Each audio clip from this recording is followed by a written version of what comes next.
Hello friends. Did you know nearly 80% of those who watch my videos aren't subscribed? If you enjoy these stories, please hit that subscribe button and leave a like. It really helps. Thank you for being here. By the way, where are you watching from? Let me know in the comments. For 17 years, I've hauled logs from the Oregon forests, and I can tell you something most people don't understand. These forests don't play by the same rules as the rest of the world. Douglas firs grow so thick in some valleys that your headlights vanish as if they never existed.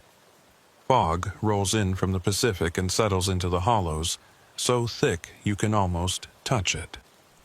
And the roads, God, the roads.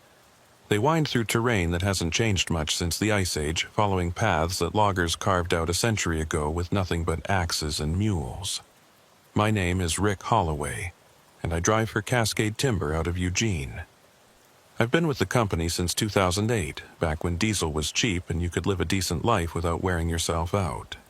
But these days, you have to take whatever load they give you, whenever they give it.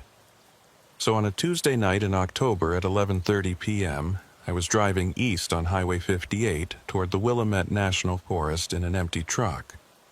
Morris, the dispatcher who'd been doing this job longer than I'd been alive, called my house while I was getting ready to watch the Blazers game. "Rick," he said, his voice crackling over the phone's speaker, "I need you to do me a favor, a big favor." I muted the TV.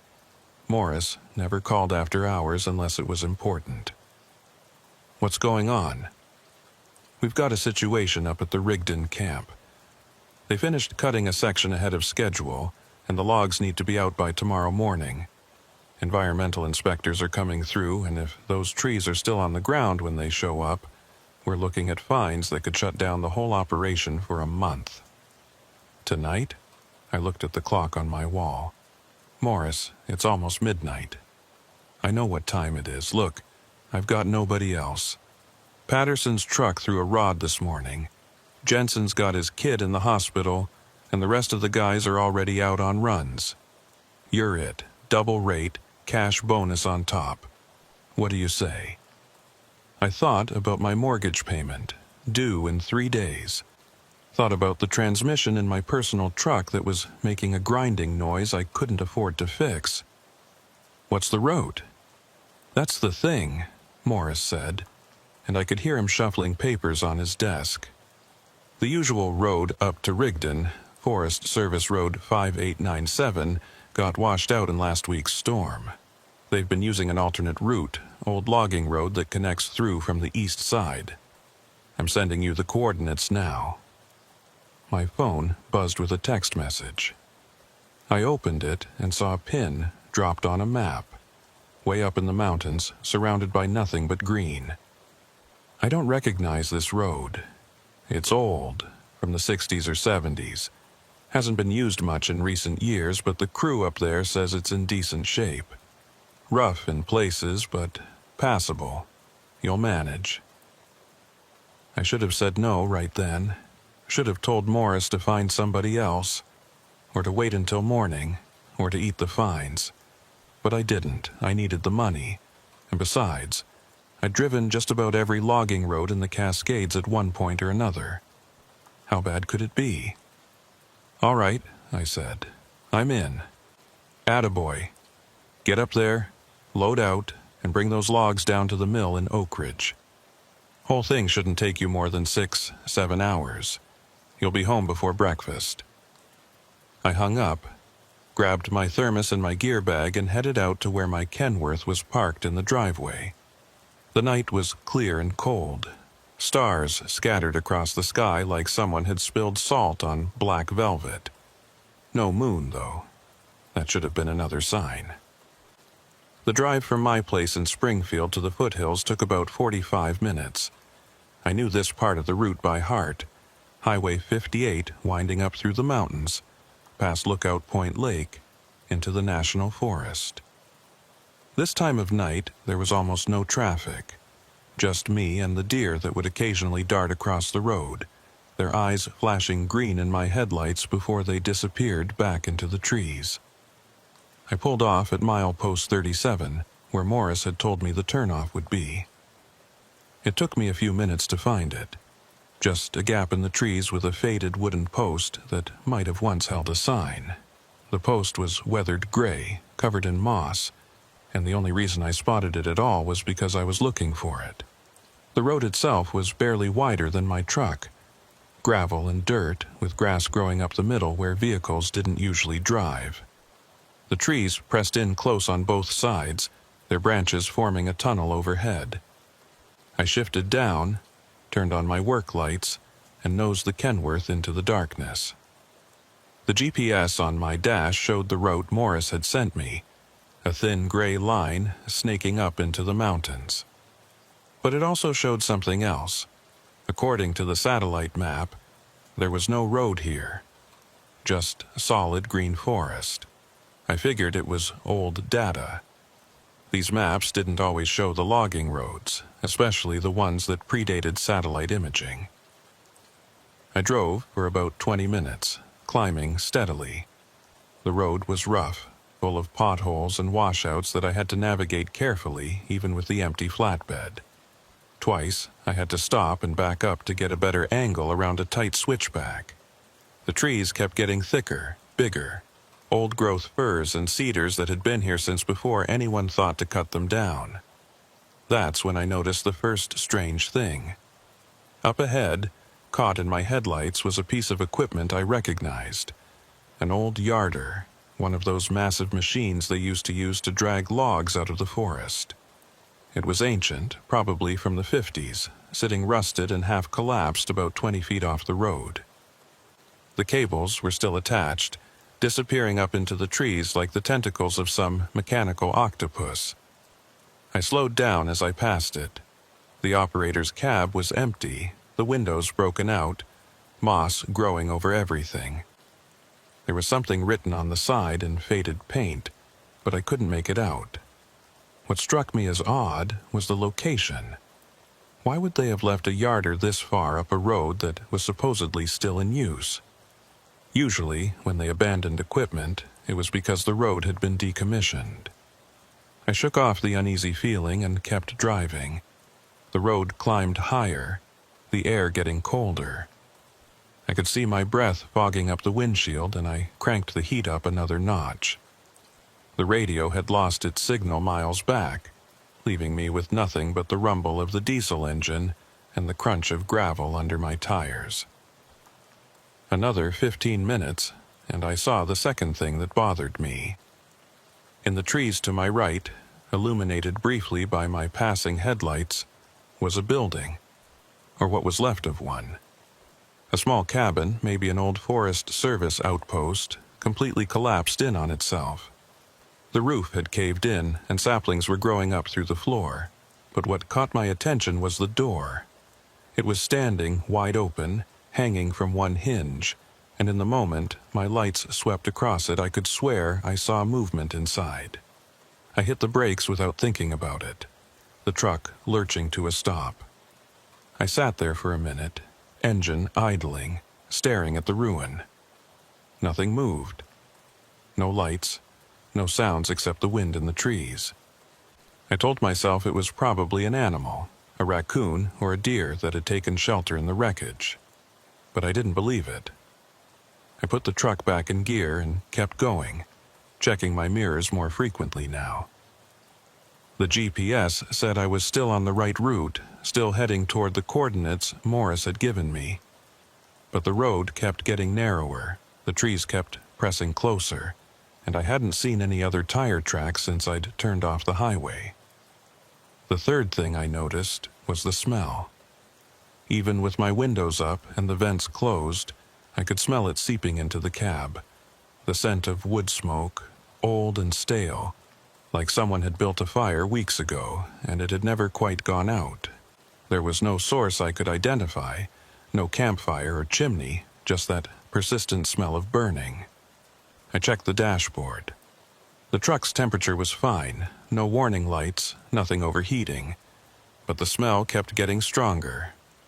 At 1:47 a.m., according to the clock on my dash, I came around a bend and saw something that made my hands tighten on the wheel. There, nailed to a tree at eye level, was a sign. It was hand-painted on a piece of plywood, the letters crude and uneven. Turn back. That was all it said. No explanation, no official seal, no indication of who had put it there or why.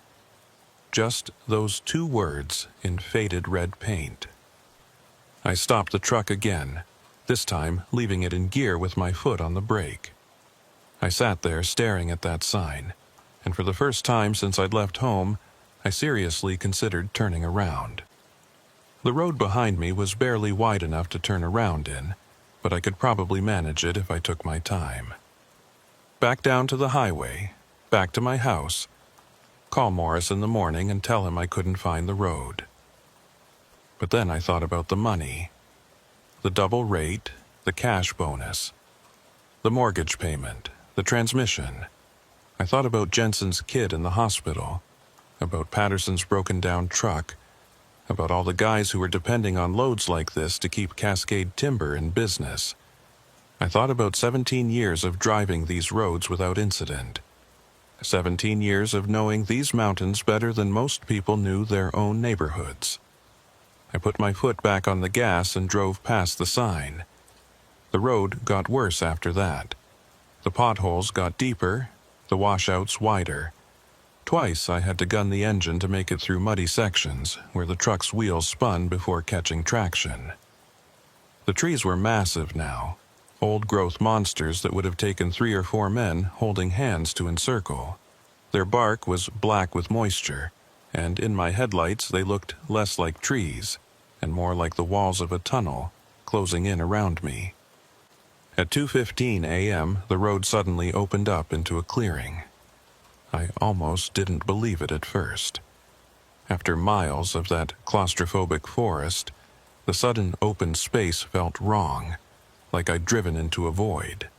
I stopped the truck and got out, needing to stretch my legs and clear my head.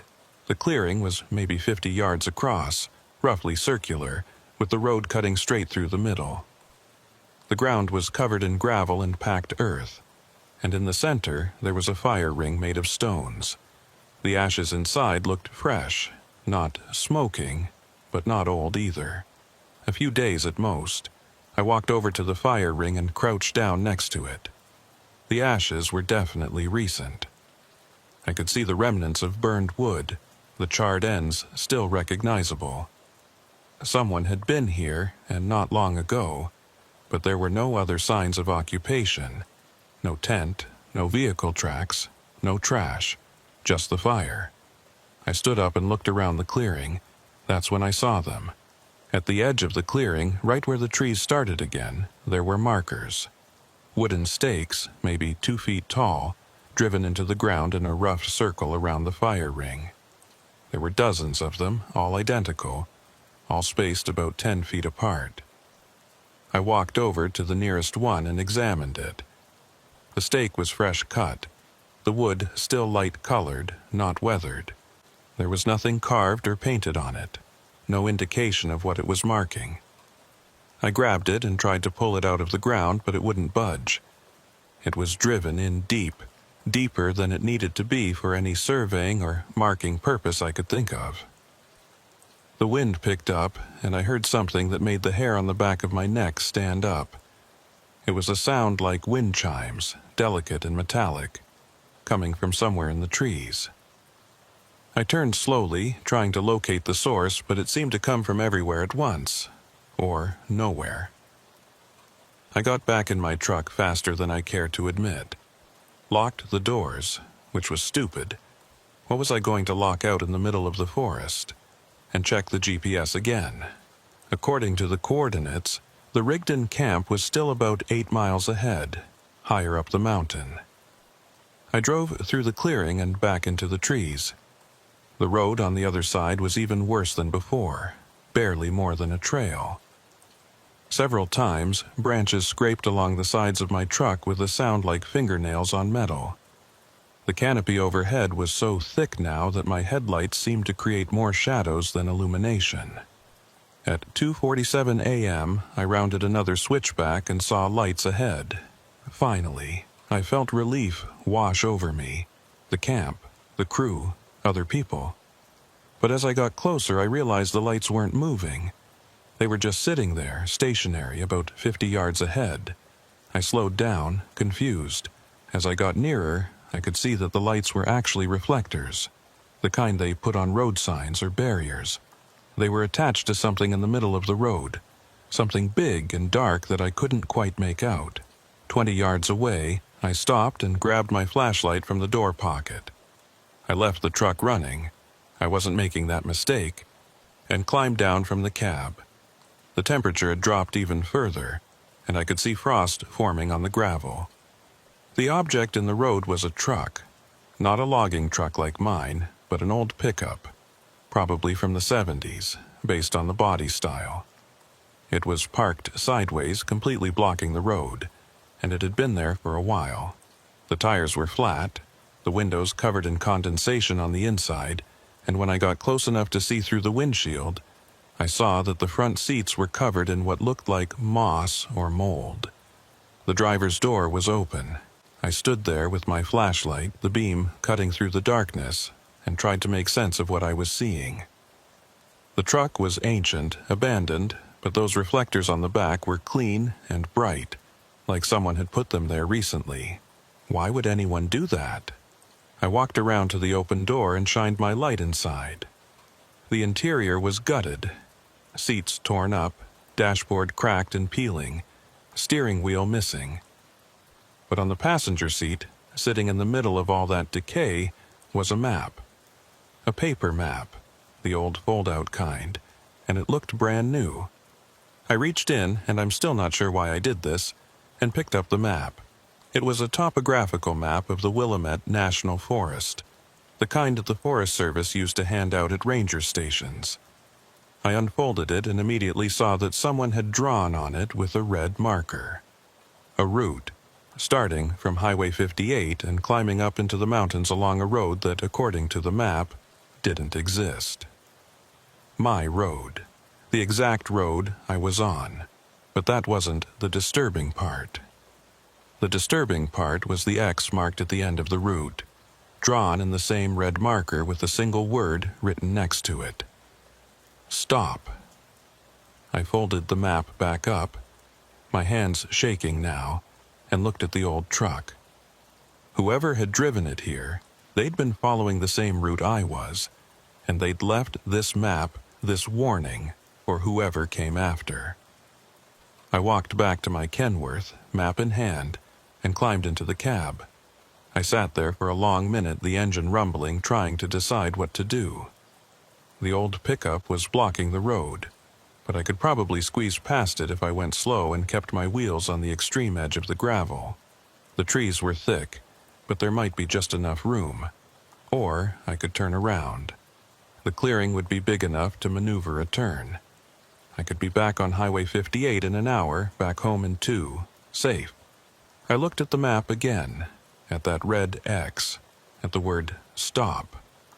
Then I looked at my GPS, which still showed the coordinates Morris had given me, still showed that I was on the right route, still showed the Rigdon camp just a few miles ahead. I chose wrong.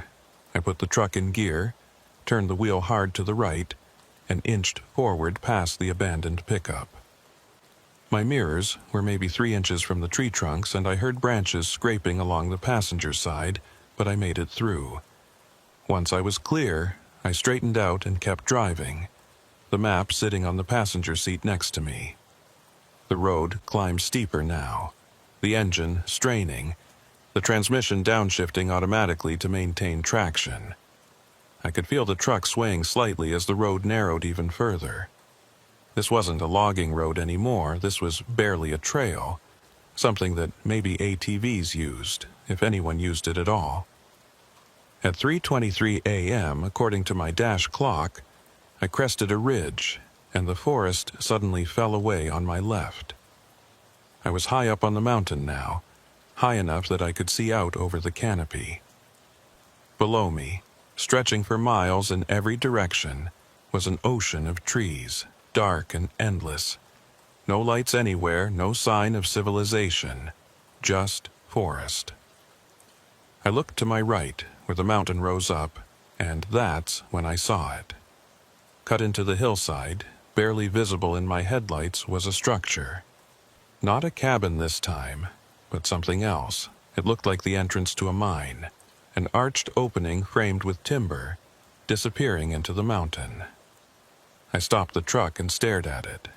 There was no reason for a mine to be up here. Oregon had some mining history, sure, but not in this part of the Cascades. This was logging country, always had been. The entrance was maybe 15 feet wide and 10 feet high, the timber framing weathered but intact. I couldn't see more than a few feet into the darkness beyond the entrance, even with my work lights on. But I could hear something, a sound like water dripping, echoing from somewhere deep inside the mountain. I sat there for what felt like a long time, looking at that mine entrance. Every instinct I had was screaming at me to get the hell out of there, to turn around, to go back. But I couldn't. The road ahead was too narrow to turn around, and the idea of backing down miles of switchbacks in the dark was almost worse than going forward. So I drove on. The road leveled out after the mine entrance, following the ridgeline for maybe half a mile before plunging back into thick forest. The trees here were different, dead or dying, their branches bare and skeletal against the night sky. I didn't know enough about forestry to say what had killed them, but whatever it was, it had affected every tree in this section. They stood like grave markers, white and ghostly in my headlights. My CB radio, which had been silent since I left the highway, suddenly crackled to life. Static at first, then something that might have been a voice too distorted to make out words. I grabbed the handset. "This is Cascade 23. Anybody copy?" My voice sounded strange in the cab. Too loud, too desperate. More static. Then, clearer this time, I heard, "Turn around." My blood went cold. "Say again, you're breaking up." "Not supposed to be." "Turn around." "Who is this?" "Morris, is that you?" The static changed pitch, became almost a whine, and then the radio went dead. I tried it several more times, cycling through all the channels, but got nothing, not even static. It was like the radio had just stopped working entirely. I checked my cell phone. No signal, which wasn't surprising this deep in the mountains, but what was surprising was that the GPS had frozen. The screen showed my position as a blue dot on a gray blank space. No roads, no topography, nothing. The coordinates were still there, the destination Morris had given me, but they seemed impossibly far away now, like they were receding as I drove toward them. The temperature inside the cab kept dropping despite the heater running full blast. I could see my breath now, and the windows were starting to fog up from the inside. I cranked the defroster, but it didn't seem to help much. At 3:51 a.m., I came around a curve and almost drove straight into a washout. The road just ended. A section, maybe 20 feet across, had collapsed down the mountainside, leaving a gap that my truck could never cross. I hit the brakes hard. The cab, lurching forward, stopped with my front bumper about 3 feet from the edge. I sat there breathing hard, hands gripping the wheel so tight my knuckles were white. This was it, the end of the road. I'd have to back out somehow, all the way back to a place wide enough to turn around. Then I saw the tire tracks. They went right up to the edge of the washout and then continued on the other side. Fresh tracks, recent, made by something big, another semi from the look of it. The tracks were so fresh I could see where individual stones had been disturbed, turned over to show their wet undersides. I got out of the truck and walked to the edge of the washout, my flashlight beam cutting through the darkness. The gap was maybe 15 feet across, but it wasn't just a gap. It was a complete collapse. The road surface gone, leaving a steep drop down the mountainside, maybe 40, 50 feet down to where I could see broken trees and disturbed earth. But on the other side, the road continued, and those tire tracks led away into the forest. I walked the perimeter of the washout, looking for any way across. There wasn't one. The edges were unstable, loose gravel and dirt that shifted when I stepped on it. Even if I'd had a bridge, which I didn't, I wouldn't have trusted the ground on either side to support the weight of my truck. Yet someone had crossed. Recently. I stood there trying to work it out. Maybe the tracks were old from before the washout, but they looked fresh, and besides, the washout itself looked recent. I could still see raw earth, not yet weathered by rain. Maybe there had been another route, a bypass I'd missed. But I'd been watching carefully, and I hadn't seen any turnoffs. I walked back to my truck and sat in the cab, leaving the door open, trying to think. The radio crackled again, making me jump. They don't want you there. I grabbed the handset. Who is this? What are you talking about? The road knows. Turn back while you can. Listen to me, I said, my voice cracking. I'm stuck up here. There's a washout. I need help getting down. The voice came back, clearer now, and I realized with a shock that it was a woman's voice. There is no washout, Rick. There never was. You're seeing what it wants you to see. How did she know my name? Who are you? How do you know who I am? I drove this road, the voice said, and now I could hear something in it. Fear, or maybe sadness. 3 years ago, they told me the same thing you were told. A camp that needed servicing, an alternate route, good money. I got as far as the mine before I turned around. How are you on my CB? Where are you? I'm not anywhere, she said, and the static was building again, drowning out her words. I tried to warn the next one, and the next one, but they never listen. They never turn back. Please, Rick, please turn back. Don't go to the camp. There is no camp. There never was. Wait, I shouted into the handset. What happened to you? Are you okay? But there was only static now, and then silence. I tried calling out several more times, but got no response. The radio was dead again. I sat there in the open door of my truck, the night air freezing, my mind racing. This didn't make sense. None of it made sense. Morris had given me coordinates, a destination. There had to be a camp up here, had to be logs to haul. This was a job, a real job, not some kind of hallucination. But that voice, she'd known my name. She'd known about the road. I pulled out my cell phone and tried calling Morris, even though I knew there was no signal. The screen lit up, showing 0 bars, but then something strange happened. A text message appeared, even though there was no signal to receive it. It was from a number I didn't recognize. The message said, "Turn back now." I stared at it, my hands shaking. Then another message appeared, from the same number. "They are watching." I looked up, out through the windshield into the forest. The dead trees stood silent and still. Nothing moved, but I had the overwhelming sensation of being observed, of eyes on me from every direction. A third message.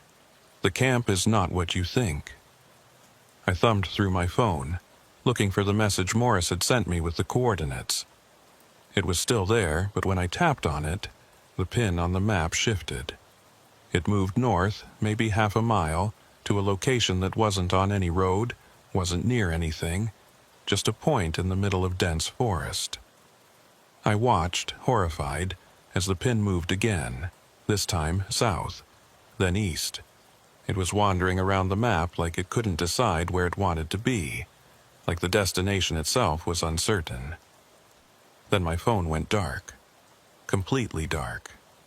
It didn't shut down, didn't show a low battery warning, it just went black, and when I tried to turn it back on, nothing happened. I sat in the silence for a long moment.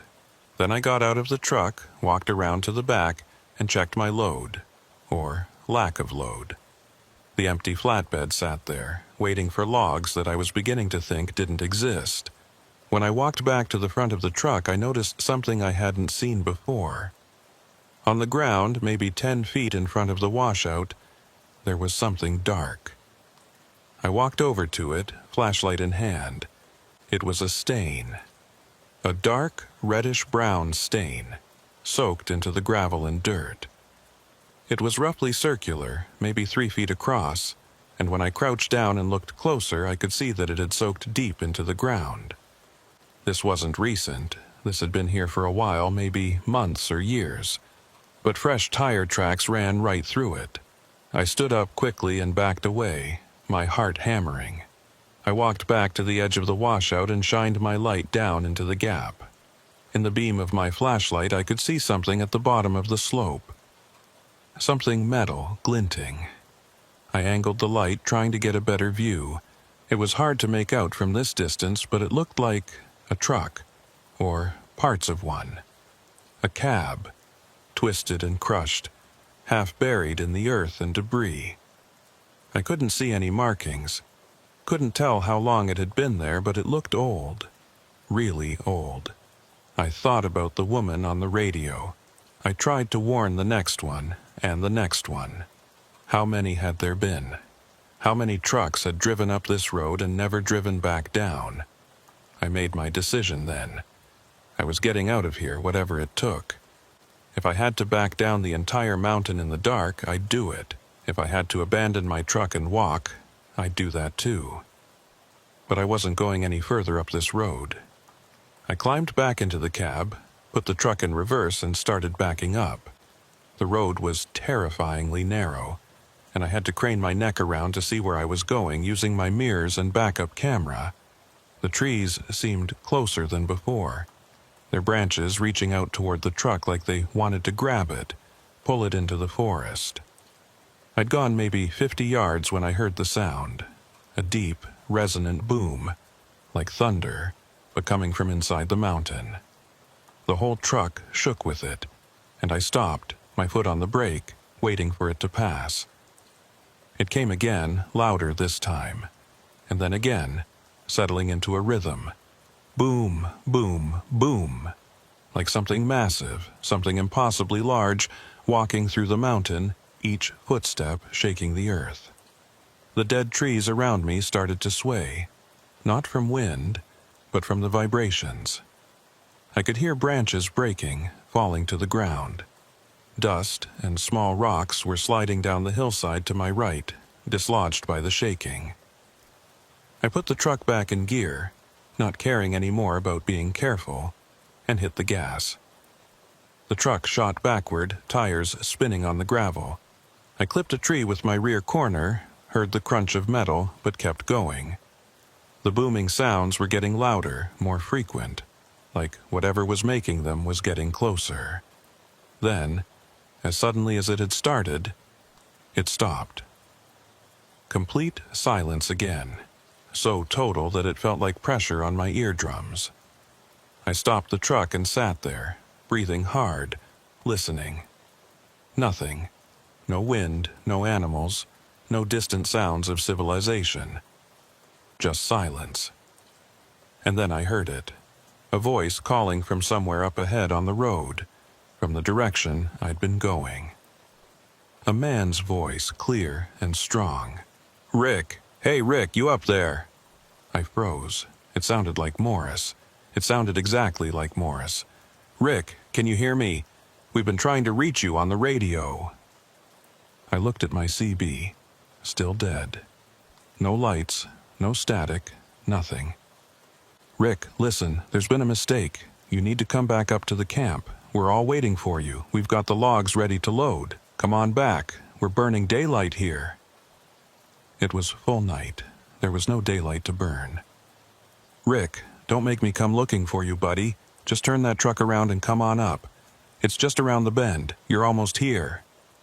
The voice was definitely Morris's, but something about it was wrong. The cadence was off, the inflection strange, like someone doing an impression of Morris, or like Morris himself, but subtly changed in some way I couldn't quite identify. I grabbed my flashlight and shined it up the road, in the direction the voice had come from. The beam cut through the darkness, illuminating the dead trees, the narrow road, the shadows between the trunks. And standing there, maybe 100 yards up the road, was a figure. It was too far away to make out details, but it was person-shaped, tall, standing perfectly still in the middle of the road. As I watched, it raised one arm and waved, a slow, deliberate gesture. "Come on, Rick," the voice called again, and I could see now that it wasn't coming from the figure. The figure's mouth wasn't moving, wasn't even visible. The voice seemed to come from everywhere at once. "We're all waiting. It's just around the bend. You can see the lights from here." I looked past the figure, and to my shock, I could see lights. Faint and distant, but definitely there. The warm glow of work lights like you'd see at a logging camp. I could even hear very faintly the sound of machinery, of people talking and working. The figure waved again, then turned and started walking up the road toward the lights. After a few steps, it stopped and turned back, gesturing for me to follow. I sat there, hands on the wheel, torn. The camp was real. I could see it, hear it. Maybe I'd been wrong about everything. Maybe the woman on the radio had been a hallucination brought on by exhaustion and stress. Maybe the washout had been a trick of the light. Maybe I'd just been driving for too long, my mind playing tricks on me. The figure waved again, more insistently. I put the truck in drive and started forward, slowly. As I drove, the lights got brighter, the sounds got clearer. I could hear the clank of chains, the rumble of heavy equipment, voices calling to each other. It sounded real. It sounded exactly like a logging camp should sound. The figure stayed ahead of me, walking at just the right pace to stay in my headlights. I couldn't make out any features. It was just a dark shape, silhouetted against the growing light ahead. We rounded a bend, and there it was. The camp. Lights blazing, trucks parked in a clearing, stacks of logs ready for loading. I could see people moving around, working, doing all the normal things you'd see at a logging operation. I felt relief wash over me. I'd been wrong. This was real. This was the job. I drove into the clearing and stopped, putting the truck in park. The figure that had led me here was gone. I didn't see where it went. It just wasn't there anymore. I didn't think much about it. I was just glad to see other people. I opened the door and climbed down from the cab. The ground felt strange under my boots, too soft, too yielding. I looked down and saw that I wasn't standing on gravel or dirt, but on something dark and organic, like mulch or compost.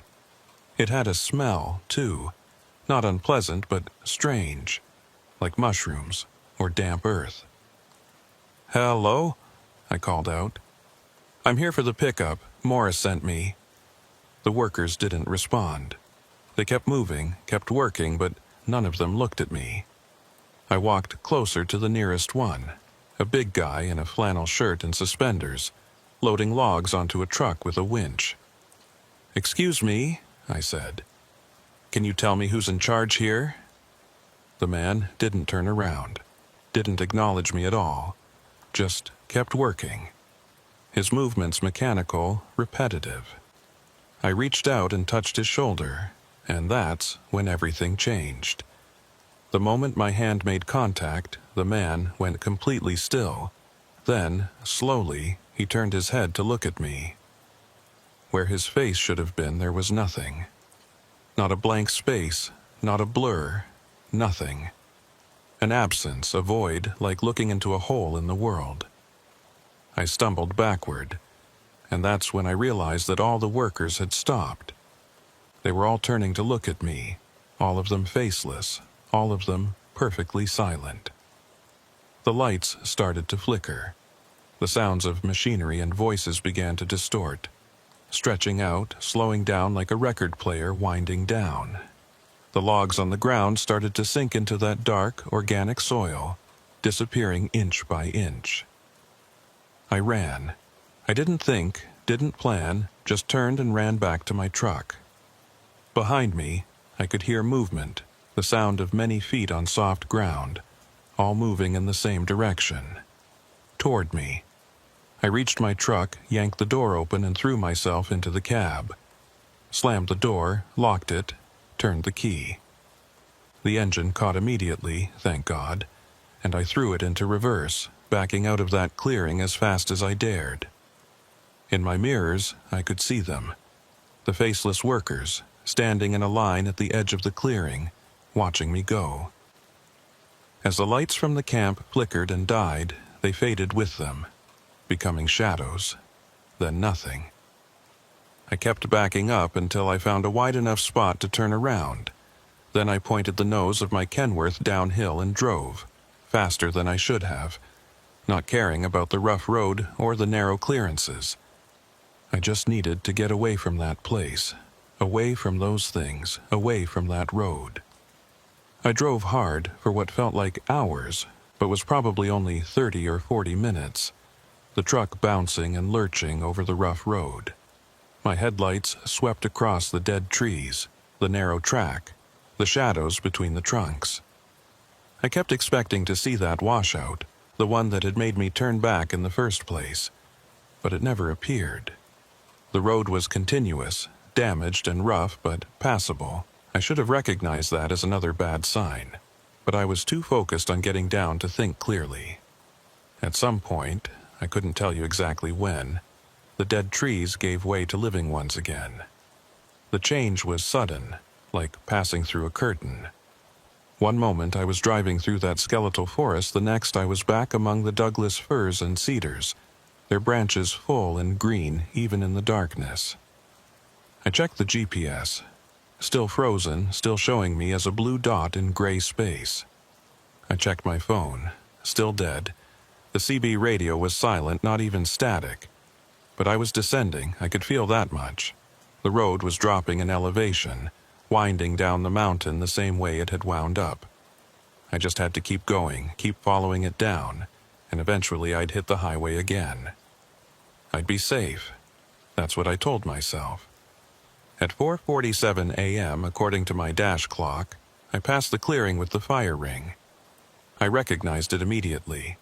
The circular open space, the stones arranged in the center, the wooden stakes around the perimeter. But something was different. The fire was burning now, flames leaping up into the night, casting dancing shadows across the gravel. I didn't slow down, didn't stop to investigate. I kept my foot on the gas and drove straight through, and as I passed, I thought I saw figures around the fire. Dark shapes, person-sized, standing motionless in the flickering light. But I didn't look close enough to be sure. A few miles later, I came across the abandoned pickup truck, the one that had been blocking the road. It was in the same position, sideways across the track, driver's door open. But the map I'd taken from the passenger seat was back where I'd found it, unfolded, the red route clearly visible even from my cab. I steered around the truck, same as before, scraping my mirrors on the trees. As I passed, I glanced at the cab and saw something that made my blood run cold. There was someone sitting in the driver's seat.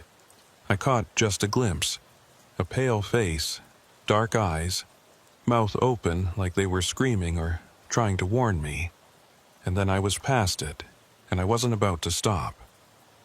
The road got narrower, which didn't make sense. It should have been getting wider as I descended, easier to navigate, but instead it was constricting, the trees pressing closer, branches scraping along both sides of my truck with a sound like claws on metal. I checked my mirrors compulsively every few seconds, expecting to see headlights behind me, or that figure from the camp, or something worse. But there was nothing, just darkness and trees, and the narrow ribbon of road illuminated by my taillights.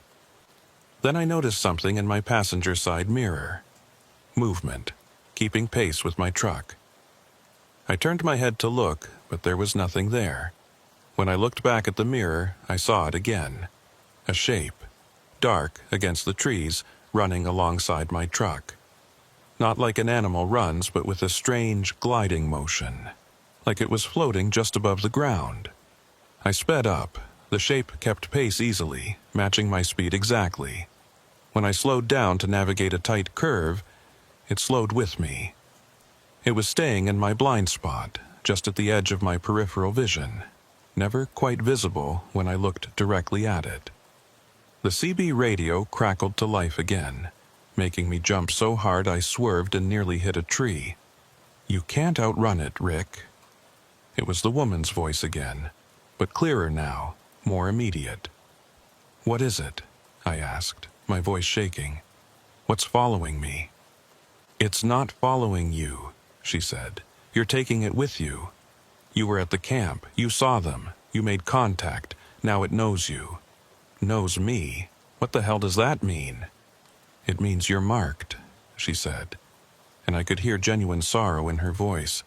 "It means it will find you, no matter where you go. The road doesn't end when you get back to the highway, Rick. The road never ends, not for us." "Who are you?" I demanded. "Tell me who you are." There was a long pause, filled with static. Then, "My name was Jennifer Marsh. I drove for Timber Ridge Logistics out of Bend. 3 years ago, I took a night run up to a camp that didn't exist. They told me I'd be home before breakfast." Are you still up here? Somewhere on this mountain?"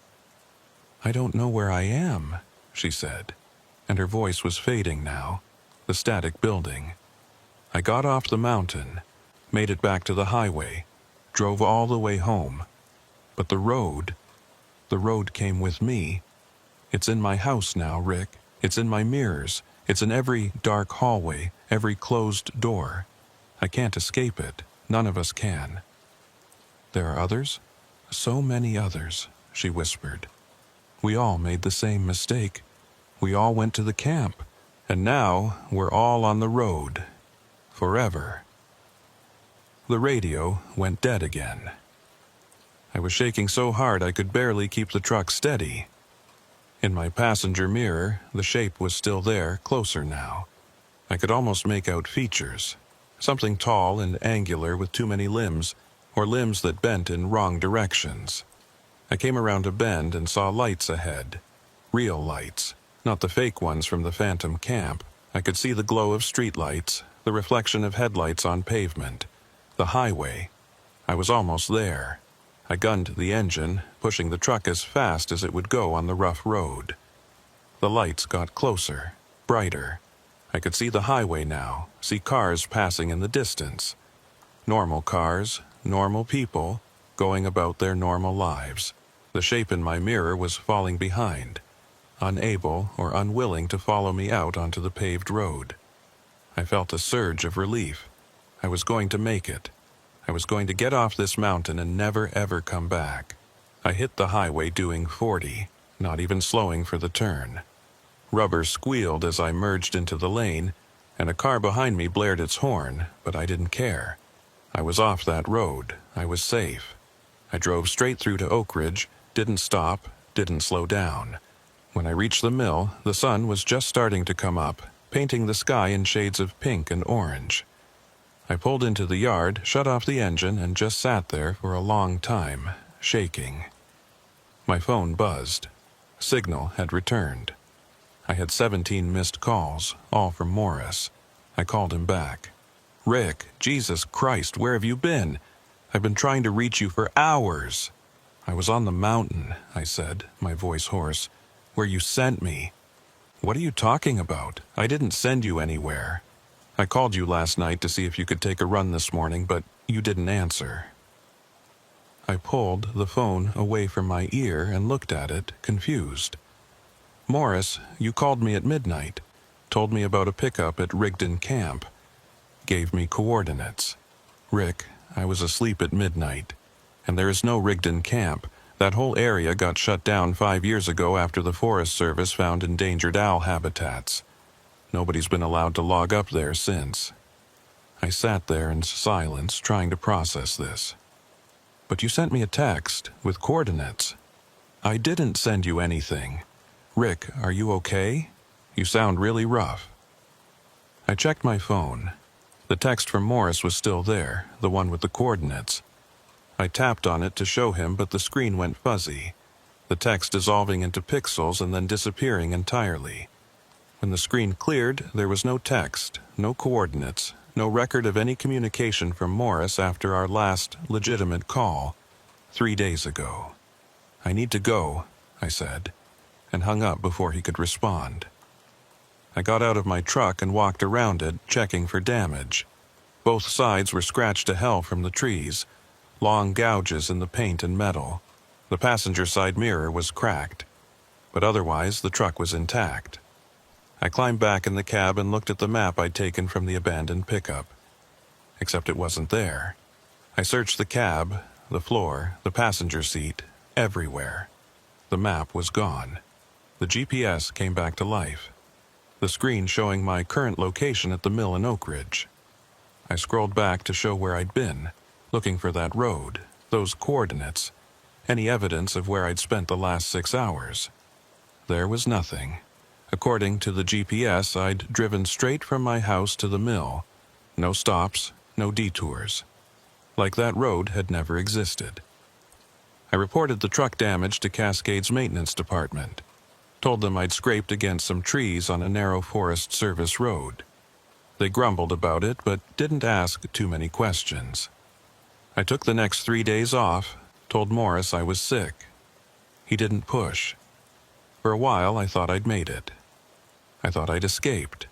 The road didn't come home with me. My mirrors showed only what they were supposed to show. The hallways in my house stayed exactly the length they'd always been. I started to convince myself that it had all been a hallucination, a stress-induced breakdown, maybe carbon monoxide poisoning from a leak in the truck's exhaust system. But then, 2 weeks later, I got a call from a number I didn't recognize. I answered and heard static, and then that voice, Jennifer Marsh's voice. "It's patient, Rick," she said. "It doesn't rush. It waits for you to forget, to let your guard down. And then it comes back, the road comes back." "Leave me alone," I said. "I'm done with this, it's over." "It's never over," she said. "Check your GPS." I pulled out my phone and opened the GPS app. There, saved in my destinations, was a pin, a location deep in the Willamette National Forest far from any paved road. The same coordinates Morris had supposedly sent me that night. I deleted it. Immediately, it reappeared. I deleted it again. It came back. I deleted it 20 times, and every time it returned. I threw my phone across the room. It hit the wall and the screen cracked, but when I picked it up later, the coordinates were still there, still waiting. That was 6 months ago. I still drive for Cascade Timber. Still take runs through the Cascades, still haul logs down from the mountains, but I don't take night runs anymore. I tell Morris I've got insomnia, that I need to drive during the day to stay alert. He grumbles, but he gives me the daytime routes. It doesn't matter, though. The road finds me anyway. Sometimes, when I'm driving a perfectly normal route, a road I've driven 100 times before, I'll see a turnoff that wasn't there before. A gap in the trees, a faded wooden post, gravel and dirt disappearing into the forest. I don't take these turnoffs. I keep driving, eyes straight ahead, pretending I don't see them. But they're there. They're always there. My CB radio still picks up voices sometimes. Jennifer Marsh mostly, though sometimes I hear others. Men and women I don't know, with stories like mine. All of them trapped on roads that don't exist. They all want to warn me, to tell me to turn back, but there's nowhere to turn back from. The road is everywhere now. I've tried to find Jennifer, looked up Timber Ridge Logistics, found that they went out of business 2 years ago. I tracked down some of their old drivers, asked if anyone remembered her. One guy did, said she'd disappeared on a run 3 years back, her and her truck both.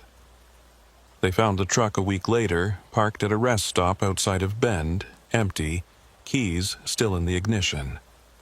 They never found Jennifer. I asked if there had been others. Drivers who'd disappeared or come back different. He gave me a strange look and told me there had been a few over the years. Drivers who'd taken night runs to remote camps and never quite made it back, even when their trucks did.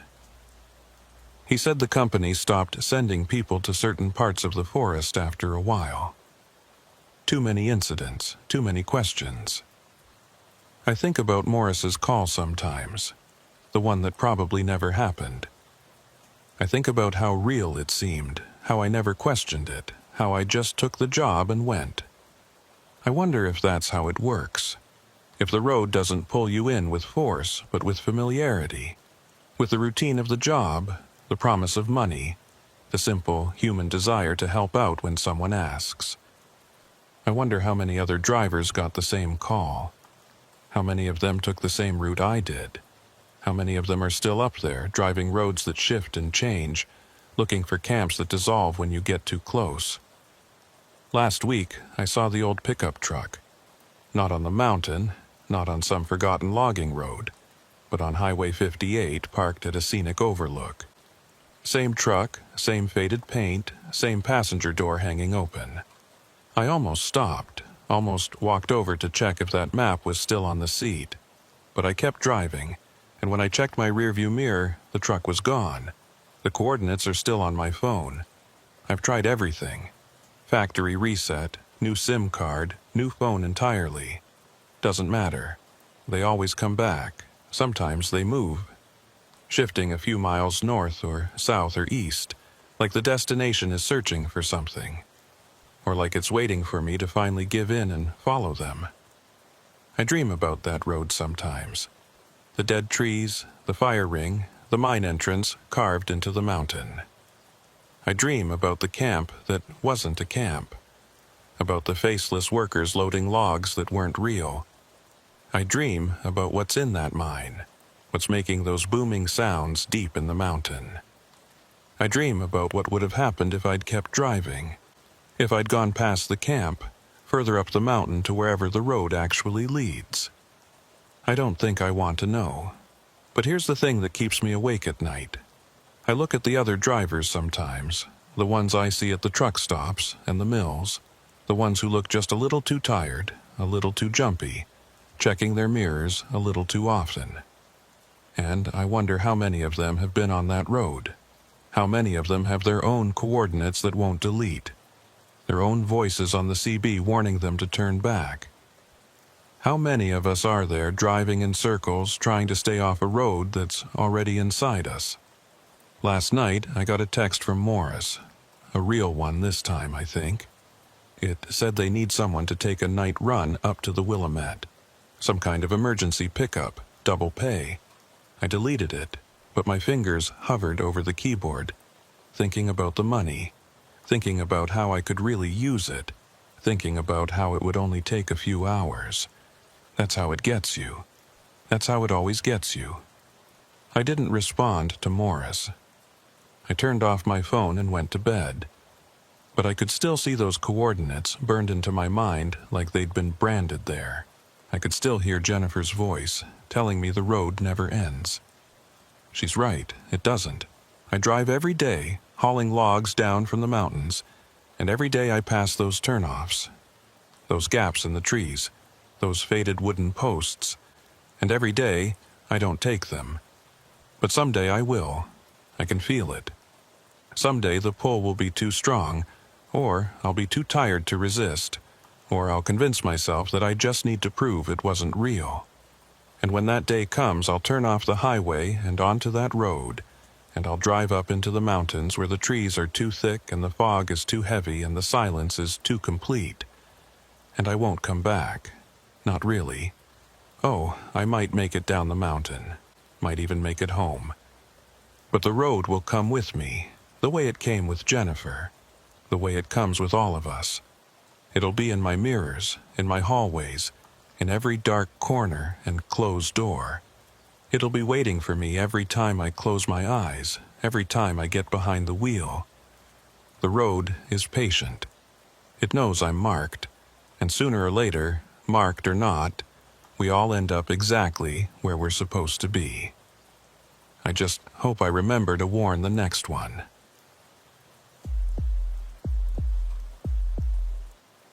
I've always been good at reading people. 17 years behind the wheel of a logging truck teaches you that. You learn to size up dispatchers, foremen, scalers, mill workers, all of them, just from a handshake or the way they look at you when you back your rig up to the loading dock. You learn who's honest, who's cutting corners, who's going to short you on board feet and hope you don't notice. But I never learned how to read cargo, not until that run out of Whistler Creek. My name's Tom Peterson, and I haul timber for Western Forest Products, have been since 2006. I work the Central Oregon routes mostly, running between the small timber operations in the Cascade foothills and the mills down in the valleys. It's decent work if you don't mind the solitude and the long hours. I've always preferred my own company anyway. Wife left me back in 2010, said she couldn't handle being married to someone who was never home. Can't say I blame her. It was mid-November when I got the call about Whistler Creek. I was at a truck stop outside of Sisters, finishing up a mediocre breakfast and going over my logbook when my phone rang. The dispatcher was a woman named Carol, someone I'd worked with maybe twice before. Professional, no nonsense, the kind of person who didn't waste words. "Tom, I've got a pickup for you. Whistler Creek operation, up past Mackenzie Bridge. They've got 42,000 pounds of dug fir that needs to get down to the Weyerhuser Mill in Springfield by tomorrow morning." I knew the general area, had driven past the turnoff a few times, but I'd never actually been up to Whistler Creek. It was a small operation, family-owned, the kind of outfit that only cut timber a few months out of the year when the money got tight. "What's the road condition like up there?" I asked. "We had some heavy rain last week. They said it's passable. Might be some mud in spots, but nothing your rig can't handle. They've got the logs all bundled and ready to load. Should be a quick turnaround." I looked at my watch. Just past 9 in the morning. If I left now, I could be up there by noon, loaded by 2, and down to Springfield before dark. Easy run. "What's the rate?" "Standard, plus 50 for the turnaround time." That was fair. "All right, send me the coordinates." My phone buzzed a moment later with the location. I plugged it into my GPS and saw that Whistler Creek was about 43 miles northeast, most of it on Highway 126, then a few miles up a Forest Service road. The GPS estimated an hour and 10 minutes to get there. I finished my coffee, paid my tab, and headed out to my truck. It was a Peterbilt 389, not the newest model, but reliable. And I kept it maintained better than most guys keep their personal vehicles. Dark blue cab, 40-foot flatbed trailer, equipped with all the chains and binders I'd need to secure a timber load. The drive up Highway 126 was pleasant enough. Clear skies, temperature in the low 40s, not much traffic. The Mackenzie River ran parallel to the road for most of the route, swift and gray with snowmelt. I passed through the little town of Mackenzie Bridge, barely more than a gas station and a general store, and kept going. About 5 miles past town, my GPS told me to turn left onto Forest Service Road 2638. The turnoff was easy to miss, just a gravel road disappearing into the trees, marked by a small brown sign that I only saw because I was looking for it. I downshifted and made the turn. The road climbed immediately, winding up through dense stands of Douglas fir and western hemlock. The canopy overhead was thick enough to block out most of the sunlight, giving everything a dim, greenish cast. The road was rough. Potholes and washboard sections that rattled my teeth, but passable like Carol had said. I drove for about 20 minutes, climbing steadily, before I saw the first sign that something was off. There, nailed to a tree at about eye level, was a handmade wooden sign with an arrow pointing up the road. The word painted on it, in crude black letters, was simple: Whistler. Nothing unusual about that except that the paint looked fresh. Really fresh. Like someone had just put it up that morning. And the wood itself was new, not weathered like you'd expect from something that had been out in the elements. I kept driving. A quarter-mile further there was another sign, identical to the first. Fresh paint, new wood, arrow pointing forward. Then another one after that, and another. They were spaced at regular intervals, maybe every 100 yards, like someone was really anxious to make sure I didn't miss the turn. The thing was, there were no other roads.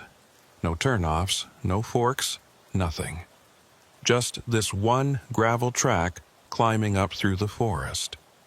The signs were marking a route that couldn't be missed even if you tried. I told myself it was nothing. Maybe the Whistler Creek crew had put them up recently because they had drivers getting lost. Maybe they'd just painted over old signs. There were a dozen logical explanations. But it bothered me anyway. At 11:43 a.m., according to my dashboard clock, I came around a bend and saw the operation. It wasn't much, just a cleared area maybe 2 acres in size, with a small trailer that served as an office, a couple of pieces of equipment parked off to the side, and 3 large bundles of logs laid out and ready for loading. What struck me immediately was how quiet it was. No sounds of saws or machinery, no workers moving around, no trucks except mine.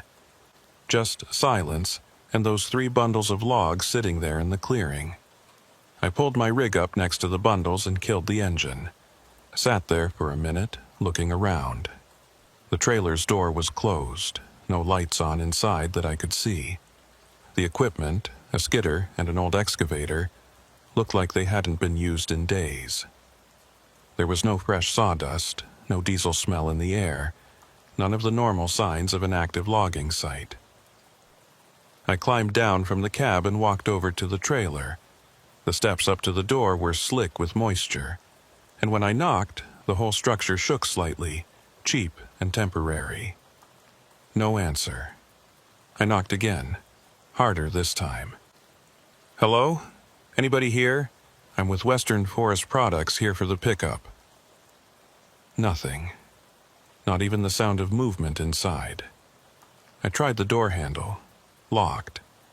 I cupped my hands against the window and peered inside, but the glass was too dirty to see through clearly. I could make out shapes, a desk, some chairs, filing cabinets, but no people. This was strange, but not unprecedented. Sometimes the crew would finish a cut, bundle the logs, and then head back to town, leaving the pickup for later. They'd been expecting me after all. The logs were here, ready to go. Maybe they'd just decided not to wait around. I walked over to the first bundle to inspect it. The logs looked good.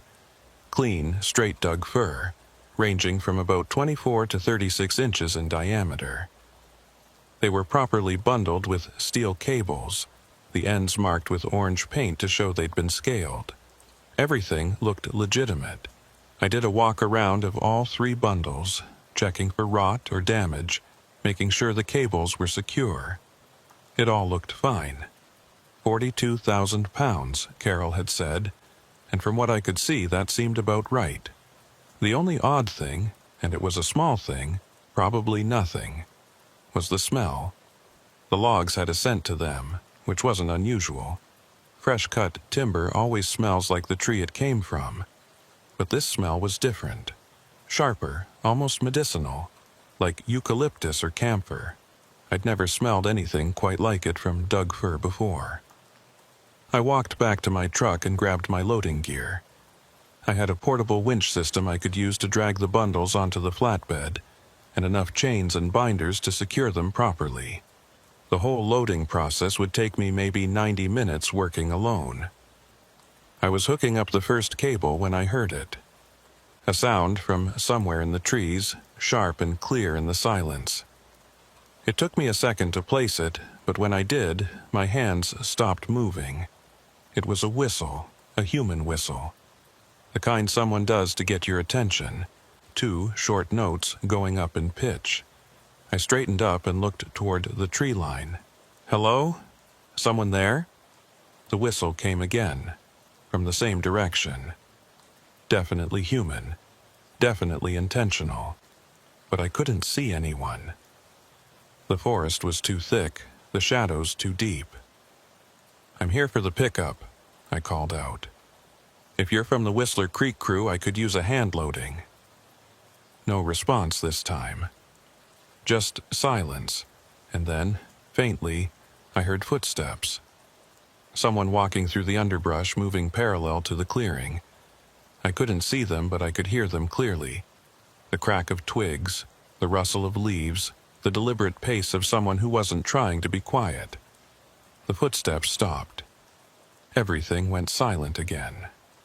I stood there for a long moment, cable in hand, waiting.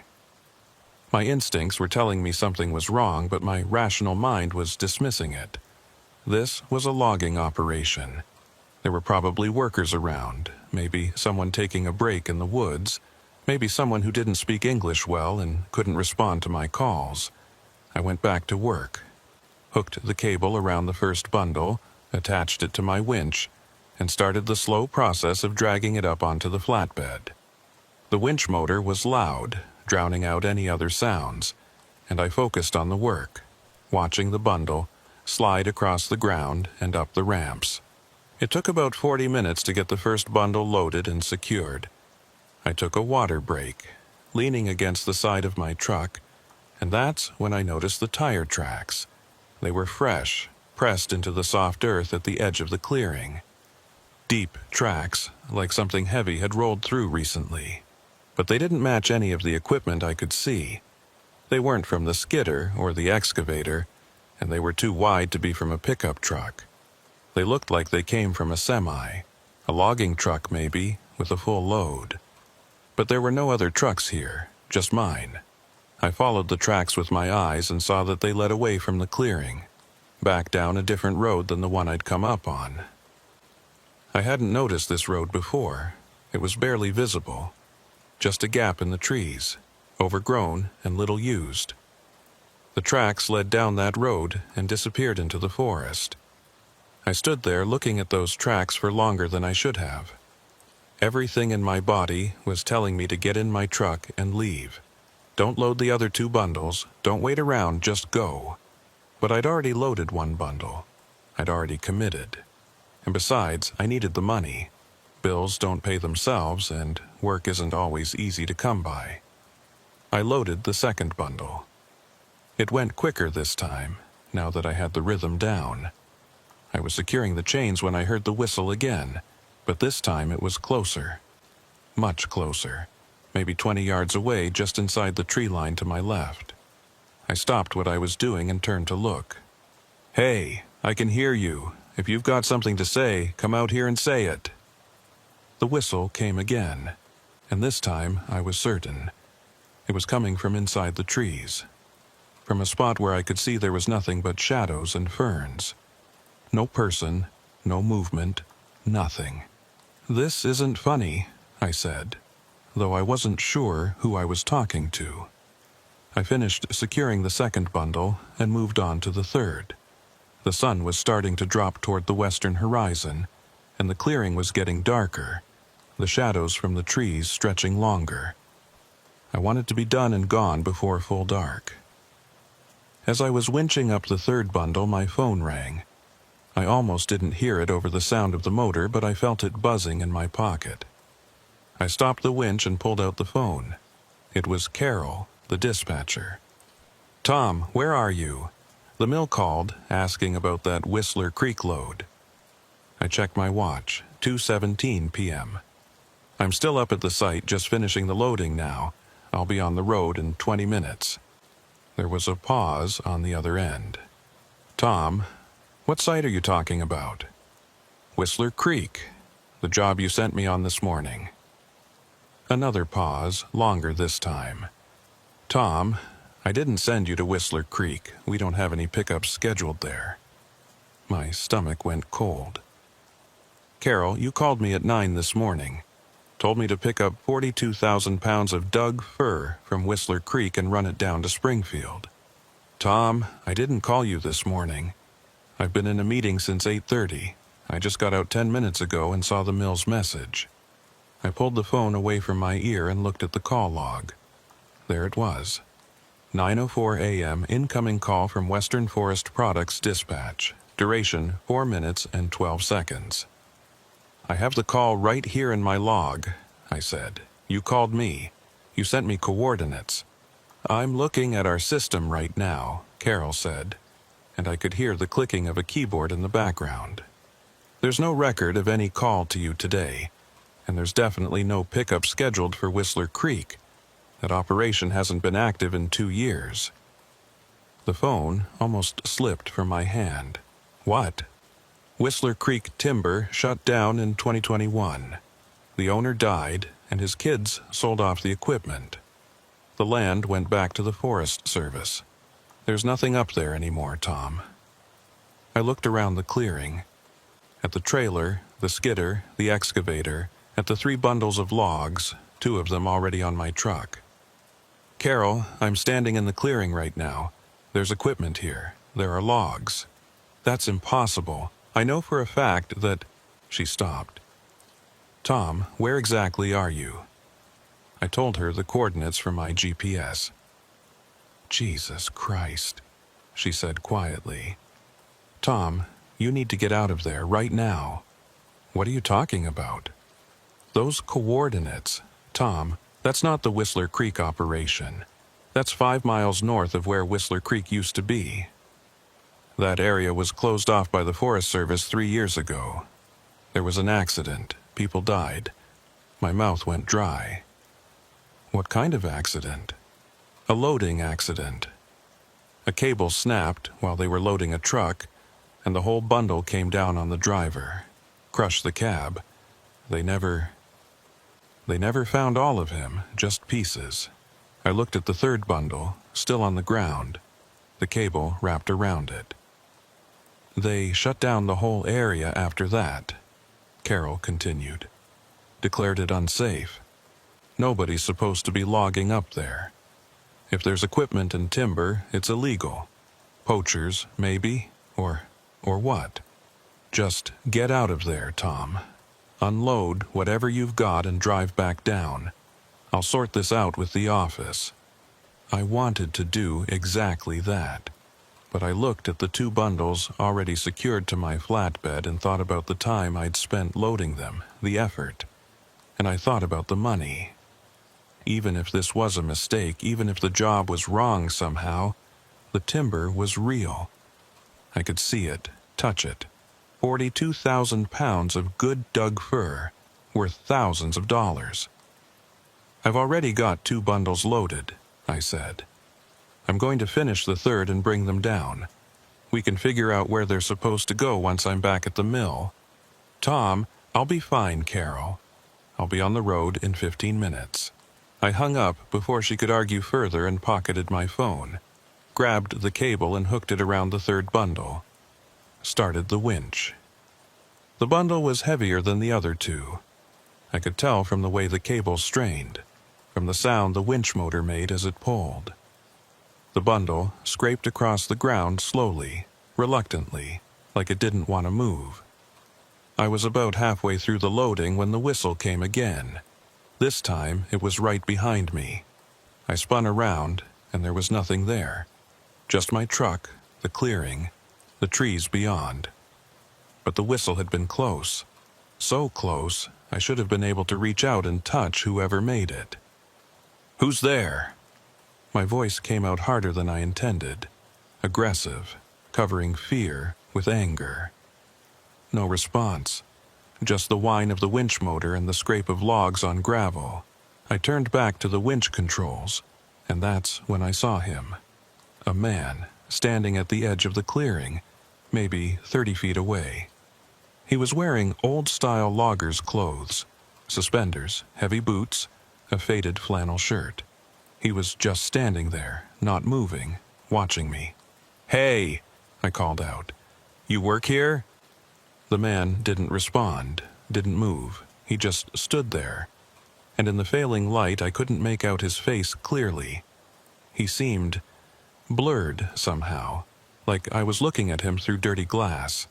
"I'm finishing up this load," I said. "If there's a problem, you need to tell me now." The man raised one arm slowly and pointed, not at me, but at the bundle I was loading. He held his arm there for a long moment, pointing, and then he lowered it and turned away, started walking back into the trees. "Wait." I started after him, but he moved fast, faster than anyone should be able to move through thick underbrush. Within seconds, he disappeared completely into the shadows. I stood at the edge of the clearing, breathing hard, my heart pounding. The rational part of my brain was offering explanations. A squatter, a Forest Service ranger, a poacher checking out the site. But none of those explanations felt right. I went back to the winch and finished loading the third bundle. Got it secured with chains and binders, everything tight and legal. The whole time I worked, I kept looking over my shoulder expecting to see that man again. But the clearing stayed empty. It was 3:47 p.m. when I finally climbed back into my cab and started the engine. The sun was low on the horizon, and the shadows had stretched to cover most of the clearing. I put the truck in gear and pulled out, following my tire tracks back toward the main road. I'd gone maybe half a mile when I checked my rearview mirror and saw something that made my breath catch. The clearing was still visible behind me, and there, standing in the center of it, was a figure. The same man, I thought, though at this distance I couldn't be sure. He was just standing there, watching me leave. I faced forward and kept driving, faster than I should have on that rough road, bouncing over potholes, the loaded trailer swaying behind me. I didn't look back again.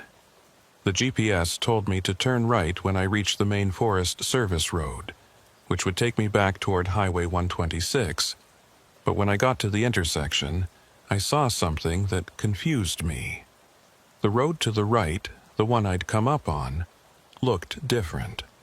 The gravel was darker, the ruts deeper, and the trees seemed to press closer to the edges. I sat at the intersection for a moment, idling, trying to remember if it had looked like this on the way up. I couldn't recall. I'd been focused on finding the site, not on memorizing the road conditions. I turned right and started down. The road was rougher than I remembered, more washed out, with sections where water had carved deep channels across the gravel. I had to slow to a crawl in places, navigating carefully to keep my loaded trailer from sliding into the ditch. After about 10 minutes, I realized I should have reached Highway 126 by now. The GPS said I was close, less than a mile, but I was still deep in the forest, no sign of the paved road anywhere. I checked the GPS again and saw something odd. The blue line showing my route had developed a kink in it, like the road had bent or shifted somehow. The highway was still ahead of me, according to the display, but the distance kept changing. First it said 0.7 miles, then 1.2, then 0.9. The numbers flickered and jumped like the GPS couldn't quite figure out where I was. I kept driving. What else could I do? The road ahead was the only way forward. Behind me was just the way back to that clearing, and I wasn't going back there for anything. The forest was getting darker, even though sunset was still at least an hour away. The canopy overhead had gotten thicker somehow, blocking out more light. My headlights were on, cutting pale beams through the gloom, and I could see moisture in the air, a fine mist that made everything look soft and indistinct. I rounded a curve and nearly hit them. 4 deer, standing in the middle of the road, not moving. I slammed on the brakes, and the truck shuddered to a stop maybe 10 feet from the nearest one. The deer didn't run. They just stood there, all 4 of them, facing my truck. staring at me with dark, reflective eyes. I tapped the horn, expecting them to bolt. Nothing. They didn't even flinch, just kept staring. I laid on the horn, a long blast that echoed through the forest. The deer stood motionless. "What the hell?" I muttered, and put the truck in neutral. Opened my door and climbed down. Maybe if I walked toward them, they'd spook. I'd taken maybe 3 steps when all 4 deer turned in perfect unison and walked, not ran, walked, off the road and into the trees. Slow, measured steps like they were in no hurry, like they were just choosing to leave, not because they were afraid, but because they were done watching. I stood there in the road, the mist settling on my shoulders, and watched them disappear into the shadows. Something about the way they'd moved, the synchronized turning, the unhurried pace, it felt wrong. Deer didn't act like that. I climbed back into the cab and kept driving. The road descended gradually, winding back and forth through the trees. I should have been getting closer to the highway, should have been able to hear traffic sounds or see lights through the trees, but there was nothing. Just forest, endless and dark. My CB radio crackled to life, making me jump. Static at first, then a voice, faint and distorted. "Load, followed." I grabbed the handset. "Say again? You're breaking up." More static, then clearer. "Shouldn't have taken the load. It followed you." My hands tightened on the wheel. "Who is this? Identify yourself." The voice came back, a man's voice, rough and urgent. "The timber. You shouldn't have loaded it. It's been waiting. Now it's with you." "What are you talking about? Who are you?" "Turn around," the voice said. "Look at your load." Every instinct told me not to, but I glanced at my passenger side mirror anyway. The mirror showed the trailer behind me, the bundles secured with chains, everything normal. Except, was the third bundle different? The one I'd loaded last? In the mirror, it looked darker than the other 2, the logs appearing almost black instead of the warm brown of fresh-cut timber. And was there something on top of it? A shape? Dark and irregular. I looked away from the mirror back to the road. "There's nothing wrong with my load, it's just timber." "It was timber," the voice said. 3 years ago, before the accident, before the blood soaked into it, before it sat there, waiting. I was gripping the handset so hard my knuckles were white. "You're not making sense. The driver who died, they didn't bury all of him. Couldn't find all the pieces. Some of it stayed with the load, became part of it. That's insane." "Check your load," the voice said again. "Really look at it, you'll see." The radio went dead. I tried calling out, cycling through channels, but got nothing. Just silence. I told myself it was a prank. Someone messing with truckers on the CB, trying to scare them. It happened sometimes, bored locals or kids with too much time. I wasn't going to fall for it. But I couldn't stop thinking about that third bundle, about how heavy it had been, about the smell, that sharp medicinal scent, about the man in the clearing pointing at it. I drove for another 15 minutes before I couldn't take it anymore. I had to know, had to look. I found a wide spot in the road and pulled over. Killed the engine but left my work lights on, flooding the trailer with harsh white light. Grabbed my flashlight and climbed down from the cab. The mist was thicker now, swirling around my legs as I walked back to the trailer. I could hear water dripping from the trees, the sound of my own breathing. Nothing else. The forest was completely silent. I walked along the passenger side of the trailer, inspecting each bundle. The first 2 looked fine. Good timber, properly secured, nothing unusual. I came to the third bundle and stopped. It looked the same as the others. Same size, same cables, same orange marks on the ends. But up close I could see what I'd noticed in the mirror. The wood was darker. Not black exactly, but a deep reddish brown, like mahogany or cherry. And that smell was stronger here, that medicinal, wrong smell.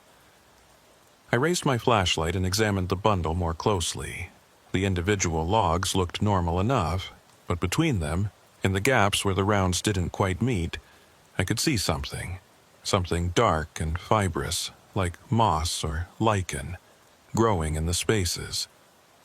I reached out to touch it, and my hand stopped halfway. Every fiber of my being was screaming not to touch that bundle, not to make contact with whatever was growing there. I pulled my hand back and stepped away. It was just decay. Old timber that had sat too long before being bundled. That's all it was. Nothing sinister, nothing wrong, just wood that had started to rot. I was turning to walk back to the cab when I heard it. A sound from the bundle behind me. A wet, sliding sound, like something shifting inside the logs. I spun around, flashlight up. The bundle looked the same. Nothing had moved. But I'd heard it clearly, I was certain. I stood there for a long moment, waiting for the sound to come again. When it didn't, I walked quickly back to the cab and climbed in. Locked the doors, stupid, I know. What was I locking out? And started the engine. I pulled back onto the road and kept driving. The GPS still couldn't decide where I was or how far it was to the highway. The numbers kept changing. The blue line kept kinking and straightening. I gave up watching it and just focused on the road ahead. At some point, I'm not sure when, I realized I'd been driving for over an hour since leaving the clearing. At the speed I was going, I should have covered at least 20 miles, should have hit the highway long ago. But I was still on this narrow forest service road, still surrounded by trees, still alone. The mist had turned to light rain, speckling my windshield. I turned on the wipers and they scraped across the glass with a rhythmic squeak. The sound was almost hypnotic, and I had to shake my head to stay alert. I checked my rearview mirror, just a routine glance, and saw something that made my heart stop. There was someone sitting on top of the third bundle. I slammed on the brakes and the truck skidded to a stop. I stared at the mirror, breathing hard. The figure was still there. A man, I thought, though it was hard to tell in the darkness and rain. He was sitting cross-legged on top of the bundle, facing forward, toward the cab, toward me. I grabbed my flashlight and kicked open my door, jumped down from the cab and ran back to the trailer, ready to yell at whoever thought it was funny to hitch a ride on my load. But when I got there, there was no one. The bundle was empty, just logs and chains and that dark, fibrous growth between the rounds. No person, no sign that anyone had been there. I walked around the entire trailer, checking every side, shining my light into the shadows. Nothing.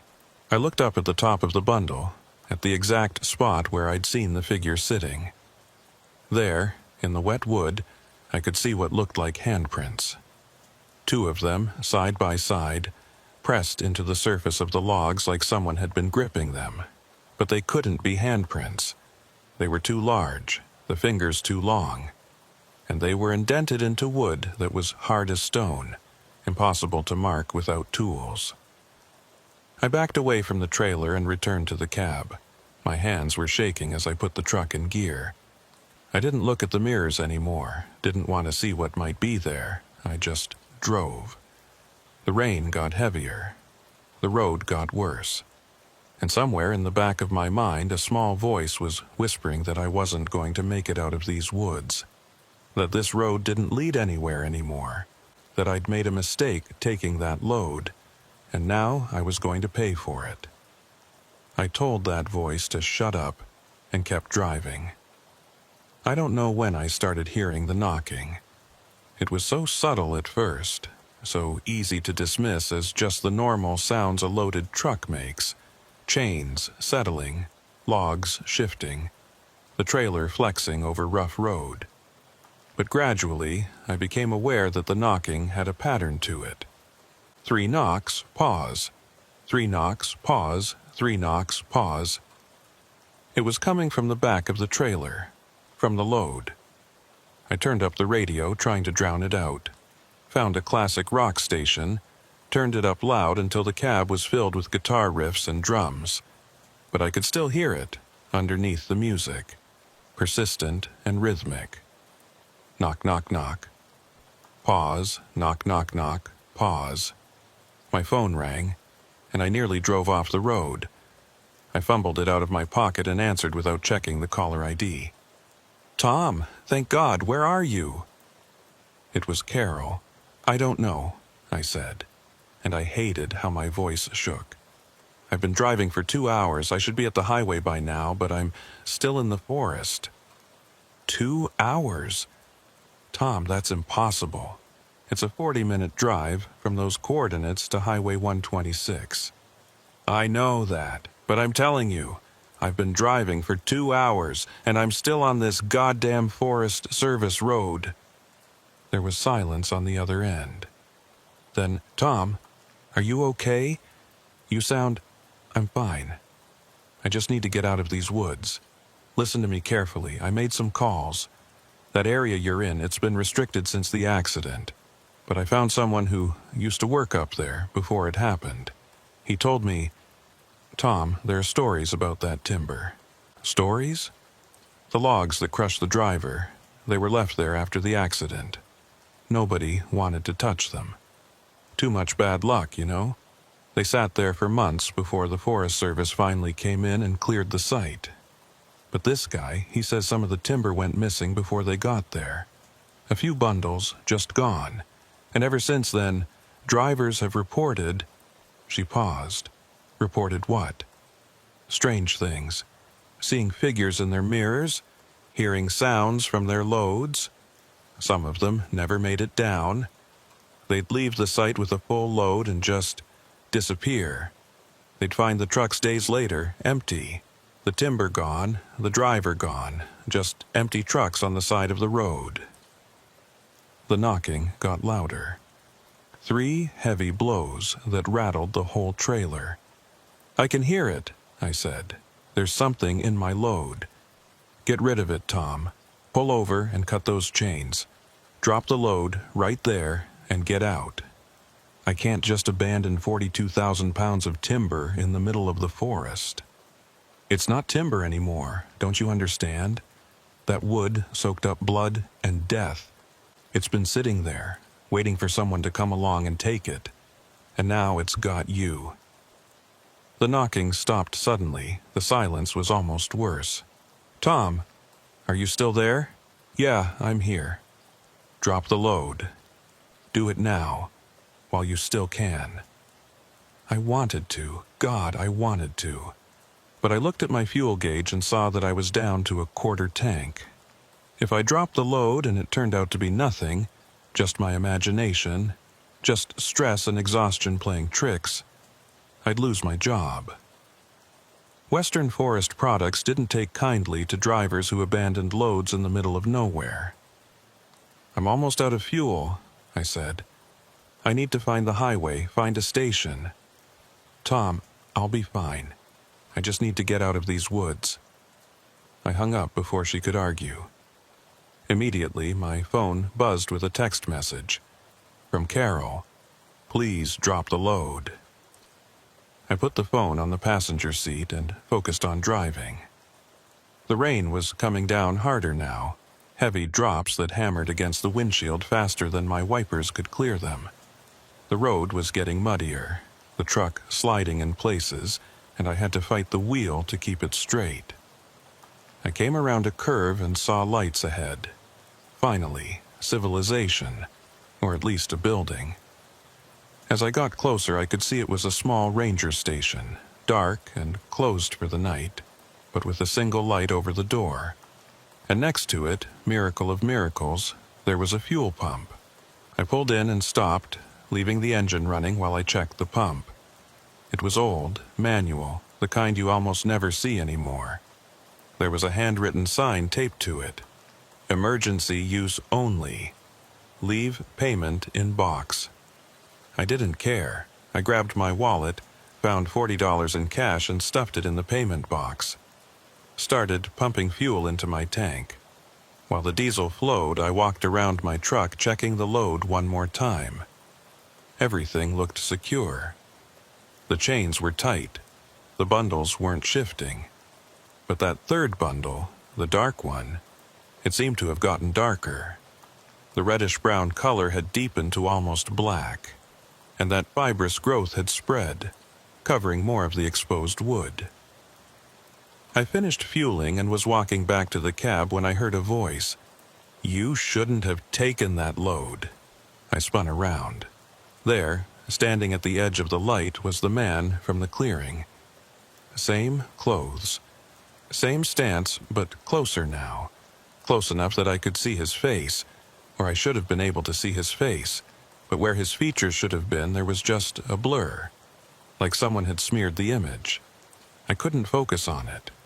Couldn't make out eyes or nose or mouth. Just a suggestion of a face, indistinct and wrong. "Who are you?" I asked, though I thought I knew. "You took what's mine," the man said, and his voice was strange, layered, like multiple people speaking at once. 3 years I've been waiting. 3 years that timber's been seasoning, and now it's ready. Ready for what? To go home. To finish the journey." He took a step toward me, and I backed up against the side of my truck. "Stay away from me." "I'm not going to hurt you," he said. "I don't need to." "You'll take me where I need to go. Where we need to go, all of us. All of you." He gestured toward my trailer. "We're all in the timber. All of us who died in these woods. The loggers, the drivers, the lost ones. The wood remembers. It soaks us up, holds us in, and when someone takes it out of the forest, we go too." I looked at the third bundle and saw them now. Faces pressing out from between the logs. Not clearly, just impressions, like shapes pushing against a membrane. Dozens of them, maybe more, all trying to get out. "I'm cutting the chains," I said. "I'm dropping this load right here." "You can't," the man said. "It's already part of your truck now, part of you. Look." I looked down at my hands and saw that they were stained. Dark, reddish-brown, like the timber. And when I tried to raise them to my face, they moved slowly, reluctantly, like they didn't want to obey me anymore. "No," I said. "No, this isn't real." "You'll drive," the man said, and his voice was fading now, getting quieter. "You'll take us out of these woods, down to the valleys, to the cities. And when you get there, when you deliver the load, we'll spread. Into the houses, the buildings, the foundations. We'll be everywhere, and more will join us. The wood always needs more." I closed my eyes, counted to 10, and opened them again. The man was gone. My hands were clean. The faces in the timber were gone, if they'd ever been there. I was alone in the rain, standing next to my truck at an abandoned ranger station in the middle of the forest. I climbed back into the cab, locked the doors, and put the truck in gear. I didn't know if any of that had been real, or if I was losing my mind from stress and exhaustion. I didn't care anymore. I just needed to get to the highway, get to the mill, deliver this cursed load, and never think about it again. The GPS flickered to life and showed the highway clearly now, just 3 miles ahead. I followed the blue line, driving carefully through the rain, and 15 minutes later I saw pavement ahead. Real pavement, with lane markers and a sign indicating Highway 126. I almost cried with relief. I pulled onto the highway and headed west, toward Springfield, toward the mill, toward the end of this nightmare. There was more traffic here, normal cars and trucks driving at normal speeds in the rain. I merged into the flow and felt some of the tension drain out of me. It was over. I'd made it. Except I kept checking my mirrors, kept seeing shapes on the load that weren't there when I looked directly, kept hearing very faintly under the sound of the engine and the rain that rhythmic knocking. Knock, knock, knock. Pause. Knock, knock, knock. Pause. It followed me all the way to Springfield. The Weyerhaeuser Mill in Springfield runs 24 hours, with lights blazing all night long. I pulled into the yard at 11:37 p.m., almost 10 hours after I'd left that clearing in the woods. The guard at the gate checked my paperwork, gave me a weird look when he saw the load wasn't on his schedule, and waved me through to the unloading area. There were 3 other trucks already waiting, and I pulled in behind them. Killed the engine, filled out my logbook, and sat there in the silence. The knocking had stopped. Sometime during the drive down the highway it had just ceased, and the load had been quiet for the last hour. I told myself that was a good sign. A foreman came out of the mill office, a big guy in a reflective vest named Dale, who I'd worked with before. He walked up to my window, and I rolled it down. "Tom, hell of a night to be hauling." He looked back at my load.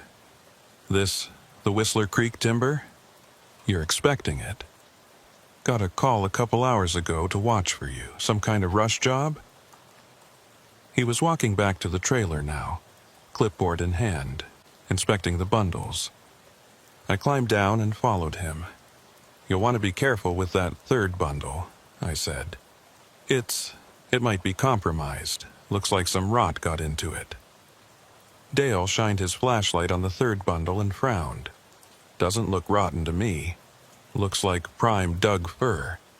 Little dark, maybe, but that's probably just the rain." I looked at the bundle. In the harsh lights of the mill yard, it looked normal. Just timber, no different from the other 2. The dark, fibrous growth I'd seen was gone. The reddish-brown color had faded back to normal wood. I could have sworn, I started, but trailed off. Dale gave me a concerned look. "You okay, Tom? You look rough." "Just a long day. How long till you can unload me?" "We'll get you processed in about 20 minutes. Go grab some coffee in the break room. Warm up." I wanted to stay with my truck, wanted to watch them unload the timber. But I was exhausted, running on fumes, and the thought of hot coffee was too tempting.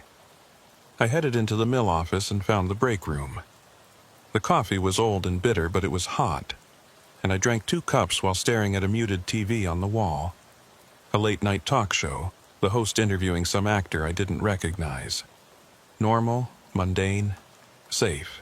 I was halfway through my 3rd cup when I heard the sound. A crash, loud enough to shake the walls of the office. I jumped up and ran outside. In the unloading area, my truck was surrounded by workers and machinery. The first 2 bundles had been removed and were sitting on the ground. But the 3rd bundle, the dark one, was still on the trailer. And something had gone wrong. The crane they'd been using to lift it had stopped. The operator was climbing down from the cab, shaking his head. I ran over to Dale. "What happened?" "Cable snapped," he said, pointing. "Right in the middle of the lift. Never seen anything like it. That's a brand new cable, rated for 60,000 pounds. Should have handled this load easy." I looked at the broken cable. The end was frayed, the steel strands separated. But they weren't just separated. They looked melted, almost like something had burned through them. "We'll have to get another cable. Hook it up again. Going to be a few more minutes." I watched as they brought in a new cable, thicker than the first. They hooked it around the bundle, and the crane operator climbed back into his cab, started the lift. The cable went taut. The bundle began to rise, and then, with a sound like a gunshot, the cable snapped again. This time, I saw it happen. The cable didn't fray or wear through. It just separated, right in the middle, like an invisible blade had sliced through it. The bundle crashed back onto the trailer, and the whole truck rocked with the impact. Workers scattered, and Dale was on his radio immediately calling for maintenance. "This doesn't make sense," he said. 2 cables, both brand new, both failed. "There's something wrong with that bundle." "Don't use the crane," I said. "Use the forks. Slide it off." Dale looked skeptical, but he gave the order. A forklift came over, massive tines extending, and the operator carefully worked them under the bundle. Started to lift. The forklift's engine revved higher, straining. The bundle wasn't coming off the trailer. The operator tried again, giving it more power, and I could see the forklift's rear wheels starting to lift off the ground from the weight. "How heavy is that thing?" Dale asked, checking his clipboard. "Says here it should be about 14,000 pounds. That forklift should handle that easy." The operator gave up and backed away. Dale walked over to the bundle and put his hand on one of the logs. Then he jerked his hand back like he'd been burned. "Jesus, Tom, feel this."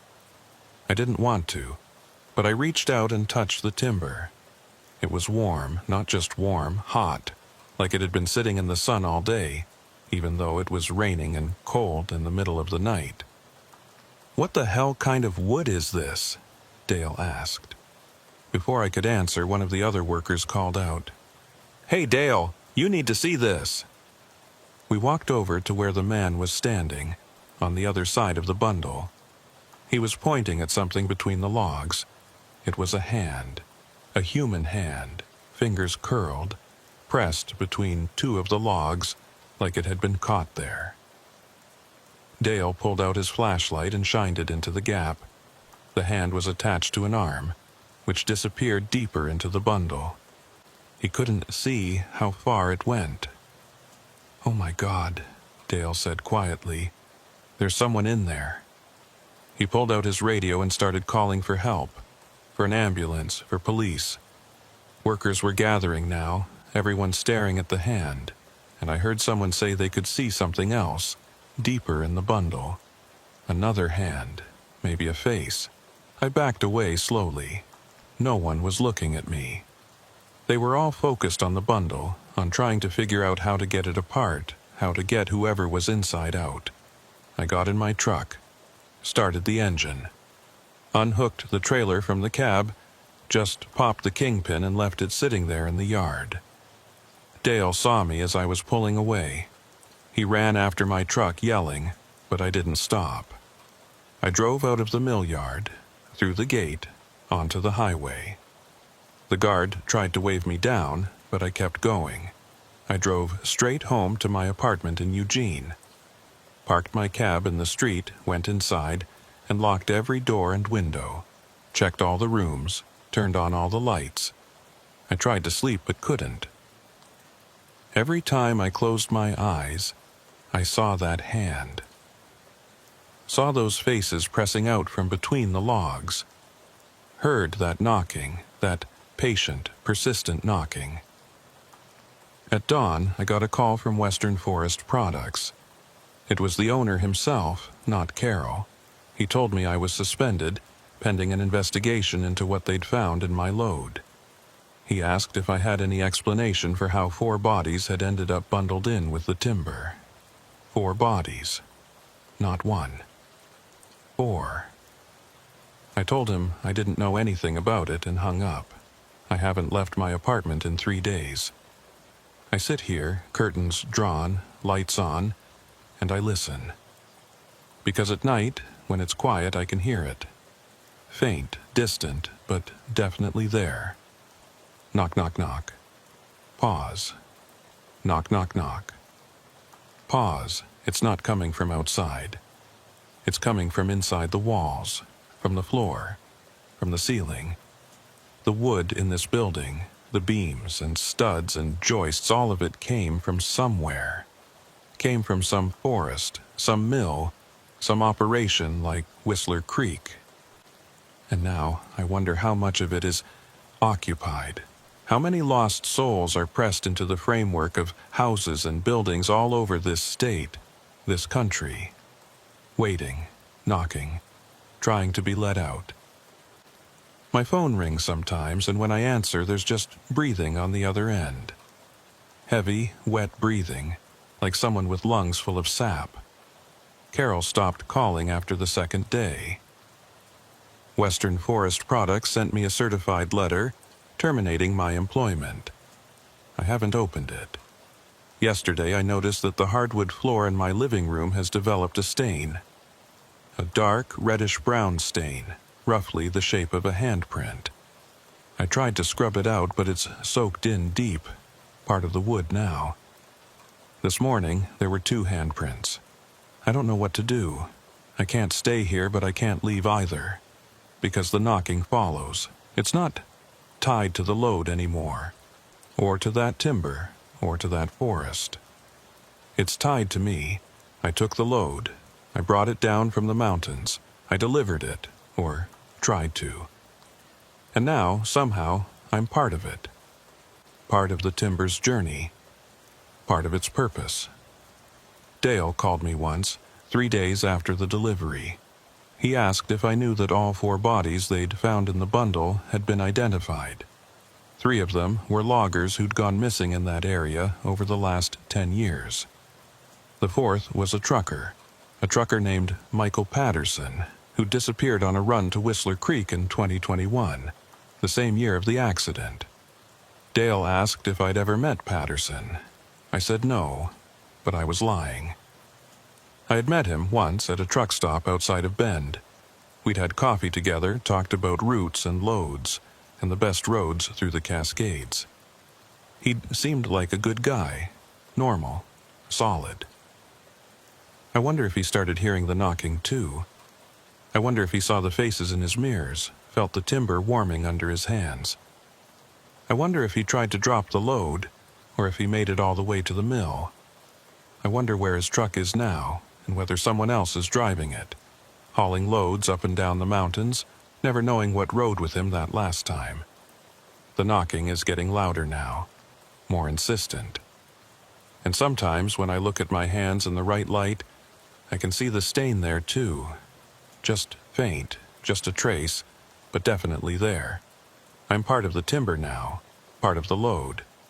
And loads don't stay in one place. They get delivered, they get distributed. They become part of something larger, something growing, something that spreads through the framework of civilization one bundle at a time. I should warn people, should tell every trucker I know not to take jobs from Whistler Creek, or from any of the other closed operations scattered through these mountains. Should tell them that some timber is better left in the woods, rotting back into the soil, rather than brought down into the world.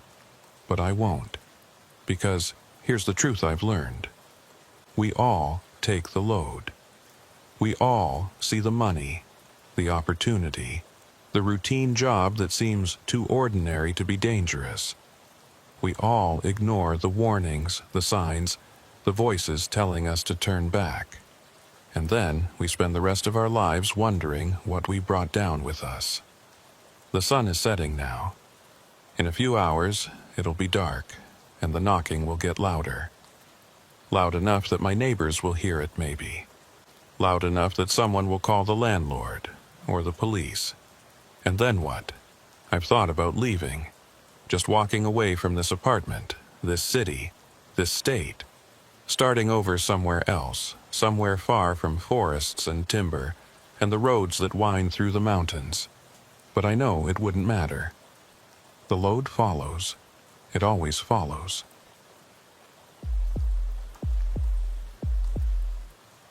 There's a stretch of forest in the western Cascades that doesn't appear on most maps.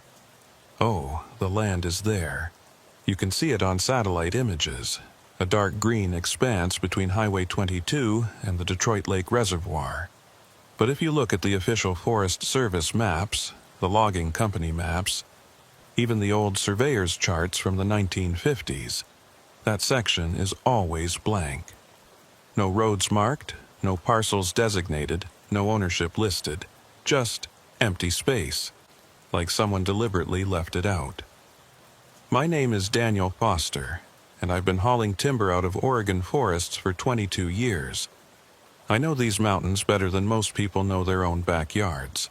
I know which roads wash out in spring, which bridges can't handle a full load, which operations are run by people who cut corners, and which ones do things right. And I know, or I thought I knew, every active logging site within 200 miles of Salem. But I'd never heard of the Coldwater Creek operation until Marcus Verne called me on a gray morning in late September. Marcus ran a small brokerage firm that connected independent truckers like me with logging outfits that needed hauling. He was honest, paid on time, and never sent you somewhere that would get your truck destroyed. We'd worked together for maybe 8 years, and I trusted him. "Dan," he said when I answered, "I've got something unusual for you. Good money, but it's a strange setup." I was at home, sitting at my kitchen table with a cup of coffee, looking out at the rain.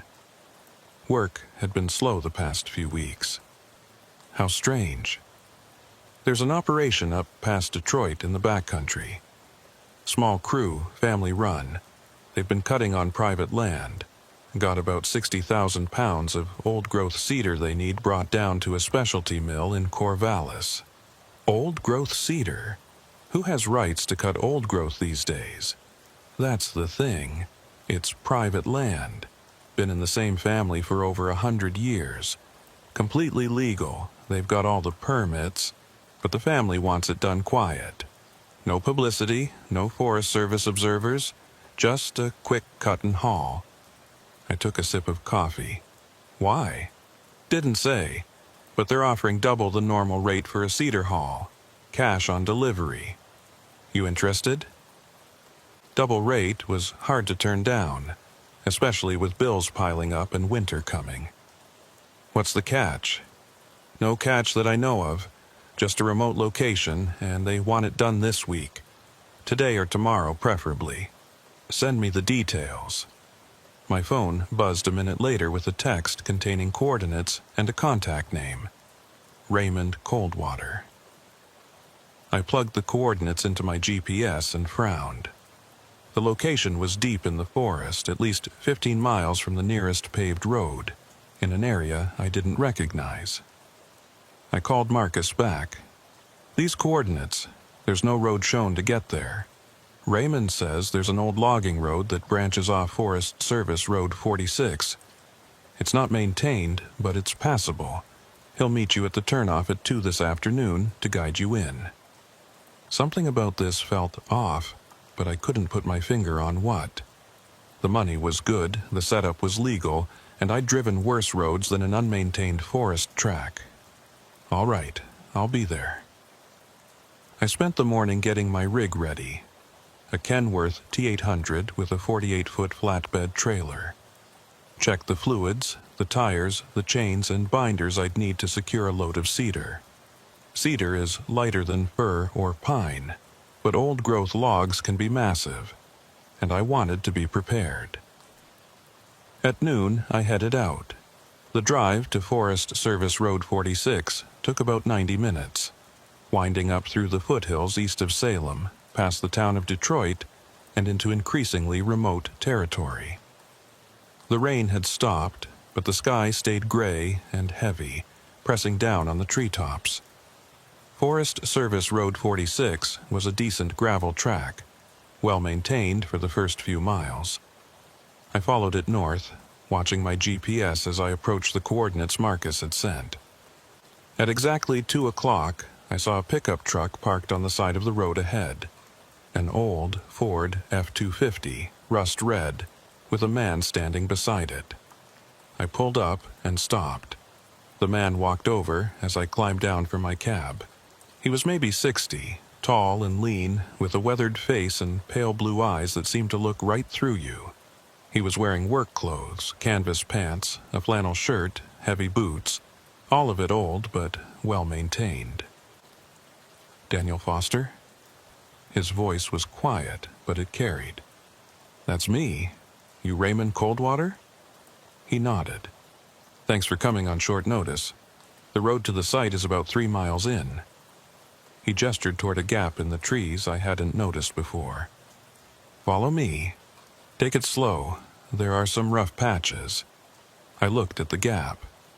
It barely qualified as a road, more like a trail. 2 ruts in the dirt with grass growing between them. "My rig's going to fit through there?" "It will. I measured. Just keep your wheels in the ruts and you'll be fine. He climbed back into his truck and started forward. I followed, wincing as branches scraped along both sides of my cab. The trail, I couldn't call it a road, wound through dense forest, climbing gradually. The trees here were enormous, old-growth Douglas fir and cedar that blocked out most of the remaining daylight. We drove for maybe 20 minutes before the trail opened into a clearing. It wasn't large, maybe an acre, but it had been logged recently. I could see stumps, fresh sawdust, and 3 massive cedar logs laid out and ready for loading. A small excavator sat off to one side, along with a portable mill and some other equipment. But what caught my attention was the forest beyond the clearing. The trees there were different from anything I'd seen in Oregon. They were cedar, but huge, 60, 70 feet to the first branches, trunks so wide you could drive a car through them. And they were old, really old. The bark was almost black with age, and moss hung from the branches in long, gray curtains. Raymond parked his truck and got out. I pulled my rig up next to the logs and killed the engine. When I stepped down, the first thing I noticed was the silence. No birds, no wind in the trees, no distant sound of traffic or machinery. Just absolute quiet. "Hell of a stand of cedar you've got here," I said, walking over to the logs. They were beautiful. Straight-grained, no knots, the wood a deep reddish-brown. Each log was maybe 4 feet in diameter and 40 feet long. Premium timber, the kind that would fetch top dollar at a specialty mill. "Been in my family since 1887, Raymond said. "My great-great-grandfather bought this land from the government. 240 acres, most of it like what you see." He gestured toward the old-growth forest. "You've never logged it before?" "No, family rule. The trees stay standing. But I'm the last of the Coldwaters, and I'm getting old. No kids, no heirs. When I'm gone, this land goes back to the Forest Service, and they'll probably turn it into a preserve. So I figured I'd take a few trees now, while I still can. Just these 3, that's all." I walked along the first log, examining it. "These are some of the finest cedar logs I've ever seen. You could get more money if you took more trees. I don't need more money. I need these 3 out of here, that's all." There was something in his tone that discouraged further questions. I pulled out my tape measure and started calculating board feet, estimating weight. The 3 logs together would be right around 60,000 pounds, just like Marcus had said. "I can have you loaded in about 2 hours, I said. "Road conditions permitting, I should have these down to Corvallis by midnight." Raymond nodded. "I'll help you load." Got a winch system set up on the excavator. We worked through the afternoon, using the excavator to lift each log onto my flatbed. Raymond knew what he was doing. He had the rigging set up perfectly, and the logs went on smooth and easy. By 4:30, all 3 were loaded and secured with chains. I was doing a final check of the binders when Raymond walked over and handed me an envelope. "Payment," he said. "Count it if you want." I opened the envelope and found $3,200 bills. Exactly what Marcus had quoted. "This is fine. There's one more thing." Raymond reached into his truck and pulled out a small wooden box, maybe 6 inches square. "I need you to take this too. Deliver it to the mill along with the logs." I took the box. It was surprisingly heavy for its size, and when I shook it gently, something inside shifted with a soft sliding sound. "What is it?" "Just something that needs to go with the cedar. Important to me. You'll make sure it gets there?" "Sure, no problem." He held my gaze for a long moment. "Don't open it, and don't lose it. It's part of the load, needs to stay with the logs." "I won't open it." I set the box on the passenger seat of my cab. Raymond walked with me back to the driver's door. "One other thing. When you leave here, don't stop. Don't pull over, don't turn around, Don't get out of your truck until you're back on the paved road. You understand?" I gave him a strange look. "Why?" "Just do what I'm telling you. Drive straight out. Don't stop. It's important."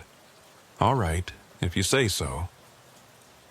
I climbed into the cab and started the engine. Raymond stepped back and raised one hand in farewell. I put the truck in gear and headed back down the trail, my loaded flatbed swaying slightly as I navigated the ruts. I'd gone maybe half a mile when I noticed the trees. They were watching me. I know how that sounds, but I can't describe it any other way. The massive cedars on both sides of the trail seemed to be leaning in, their branches reaching toward my truck. It was probably just the angle, just the way the light was hitting them, but it felt intentional, like they were aware of me passing. I kept my eyes on the trail ahead and my hands on the wheel. The trailer behind me was heavy, making the truck harder to control on the rough ground. I had to focus on driving. Couldn't afford to get distracted by stupid thoughts about trees watching me. The light was fading now, the forest getting darker. My headlights cut pale beams through the gloom, illuminating maybe 30 feet ahead.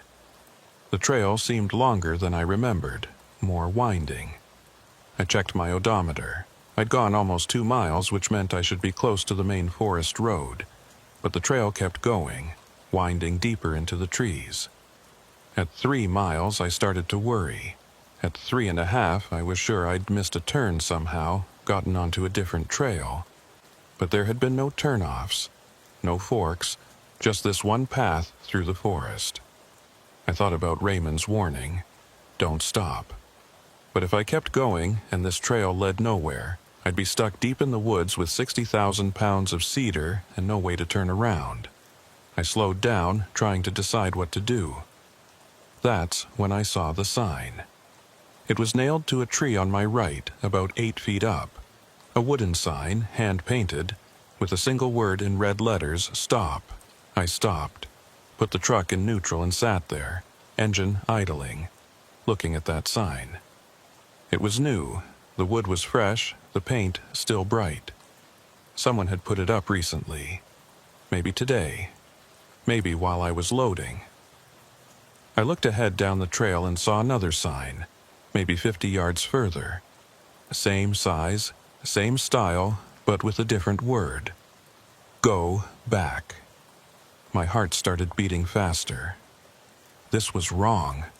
All of this was wrong. I should never have taken this job. I grabbed my phone to call Marcus, to call Raymond, to call anyone. No signal. Of course there was no signal. I was too deep in the forest, too far from any tower. I put the truck in reverse and started backing up, carefully watching my mirrors. The trail was too narrow to turn around, but I could back out the way I'd come. All the way to the clearing if I had to. Get Raymond, ask him what the hell was going on. I'd backed maybe 20 yards when something hit my trailer.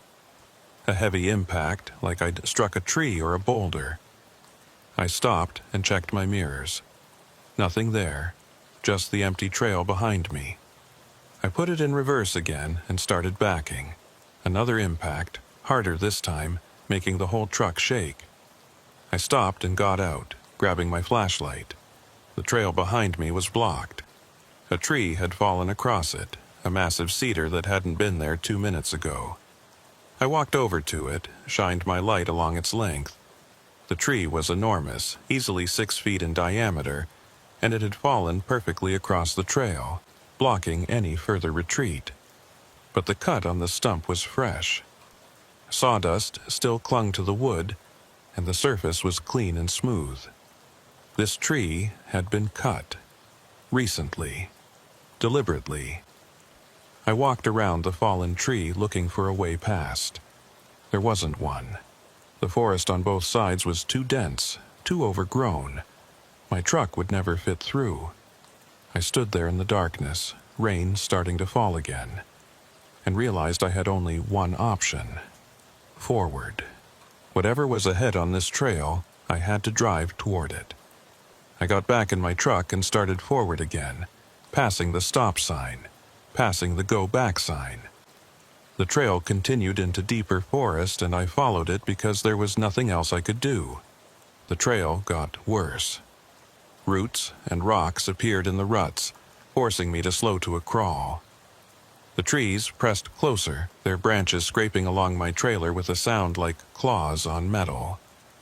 In my headlights I could see moisture on the bark, water running down the trunks in dark streams. Every few hundred yards, there was another sign. They were all different, all hand-painted on fresh wood, all nailed to trees at the same height. Turn around, too late, should have listened. They're watching not your trees. I tried to ignore them, but each one made my stomach tighten a little more. Someone was doing this. Someone was playing a sick game and I was driving right into it. But what choice did I have? The trail behind me was blocked. Forward was the only option. At some point, I'm not sure when, I realized the forest had changed. The trees were different now. Older. Darker. They looked almost petrified. The bark turned black and hard like stone. And they were arranged wrong. Not randomly, the way trees grow naturally, but in patterns. Rows and circles, like someone had planted them deliberately. I came around a curve and saw structures ahead. Not buildings exactly, but frameworks made of branches and logs, lashed together with what looked like vines or rope. They formed archways over the trail, forcing me to drive beneath them. Each archway was maybe 12 feet high, just tall enough for my loaded truck to pass under. As I drove through the first archway, I heard something fall onto my trailer, a heavy thump, like a large rock or a piece of wood. I checked my mirrors but couldn't see what had fallen. Another thump as I passed under the second archway and then a third. By the time I'd driven through all 5 archways, there were at least a dozen impacts on my trailer. I could hear them rolling around back there, whatever they were, shifting and settling with each bump in the road. The trail opened into another clearing, larger than the first. This one was maybe 3 acres, roughly circular, and it was wrong in a way I couldn't immediately define. The ground was too flat, too level, like it had been graded by machinery. But there were no tire tracks, no equipment marks, nothing to suggest how it had been leveled. In the center of the clearing was a building, or what was left of one. It might have been a cabin once, but now it was just a shell. 4 walls of weathered wood, no roof, windows like empty eye sockets. The door hung open and I could see darkness inside, deeper than the darkness around it. I stopped my truck at the edge of the clearing, unwilling to drive any closer to that structure. Sat there with the engine running, trying to figure out what to do next. The trail continued on the other side of the clearing. I could see where it entered the trees again, winding away into deeper forest. If I crossed the clearing and followed that trail, maybe it would lead me to the main road. Maybe. Or maybe it would lead me deeper into whatever this place was. I looked at the small wooden box on my passenger seat, the one Raymond had given me. "Don't open it," he'd said. "Part of the load. Needs to stay with the logs." I picked up the box and shook it gently again.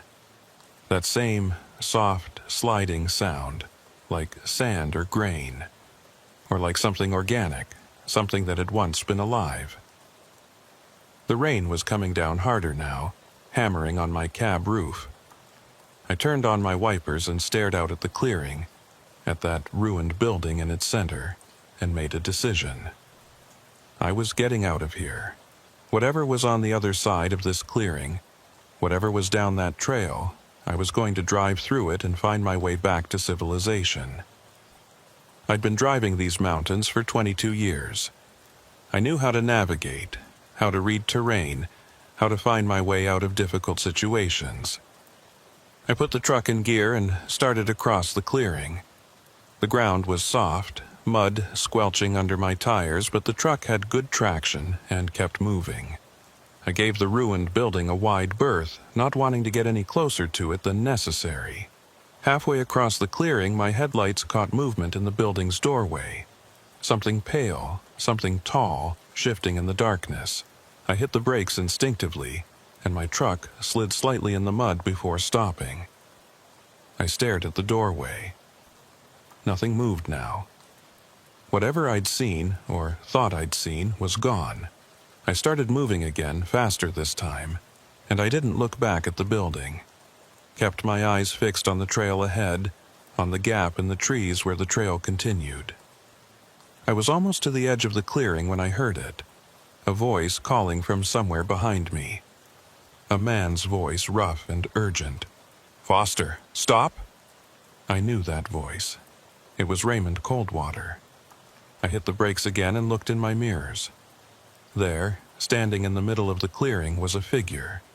It was too far away to see clearly in the rain and darkness, but it looked like Raymond. Same height, same build, same work clothes. The figure waved at me, both arms over its head, the universal signal for stop. I grabbed my CB radio even though I knew it wouldn't work out here. "Raymond, is that you?" No response, just static. The figure kept waving, kept calling. I could barely hear the words over the rain and the rumble of my engine, but it sounded like, "Stop, don't go, wrong way." I put the truck in neutral and sat there, torn. If that was really Raymond, if he'd followed me somehow, then maybe he could guide me out of here. Maybe he knew another route, a better route. But everything in my gut was screaming that it wasn't Raymond, that it was something else, something wearing his shape, trying to make me stop. I looked at the trail ahead, then back at the figure in the clearing. It had started walking toward my truck now, moving fast. Too fast. People don't move that way, with that gliding, effortless speed. I put the truck in gear and hit the gas. The engine roared, the tires spun in the mud and then caught. The truck surged forward, across the last stretch of clearing and into the trees beyond. In my mirror, I saw the figure stop at the edge of the clearing. It stood there for a moment, and then it raised both arms again, but not to wave, to point, pointing down the trail I was driving, like it was showing me where I was going, where I was being led. I drove faster, probably too fast for the conditions, but I didn't care. I had to get away from that clearing, from that figure, from whatever this place was. The trail descended now, winding down a hillside through trees that were so massive they blocked out the sky completely. My headlights seemed weaker here, barely penetrating the darkness. I could see maybe 20 feet ahead, no more. I came around a tight switchback and nearly drove into them. 2 more structures, one on each side of the trail like guard posts flanking a gate. They were made of logs and branches built into the shape of crude towers, maybe 15 feet tall. At the top of each tower I could see something hanging.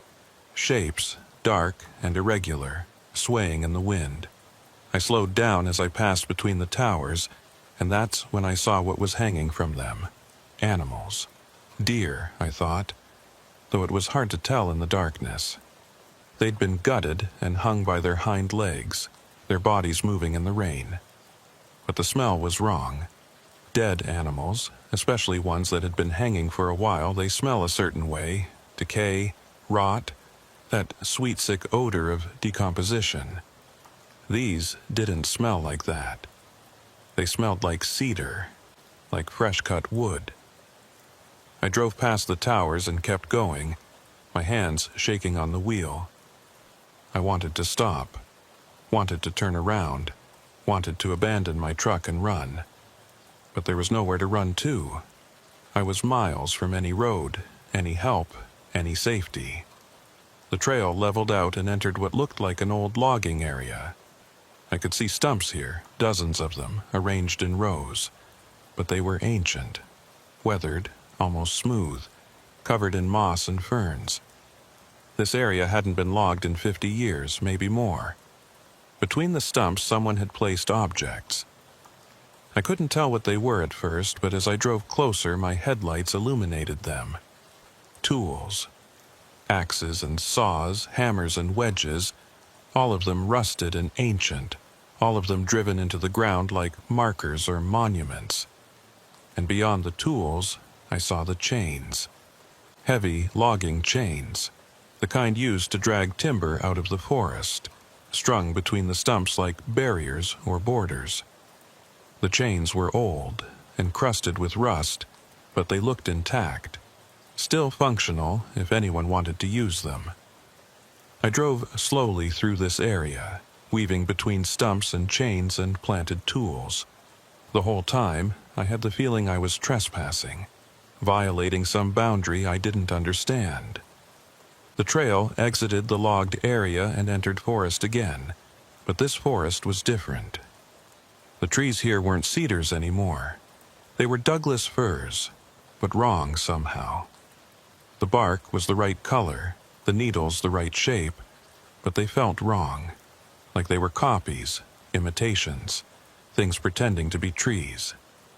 I'd been driving for almost 2 hours since leaving the first clearing. My fuel gauge was dropping, already down to half a tank.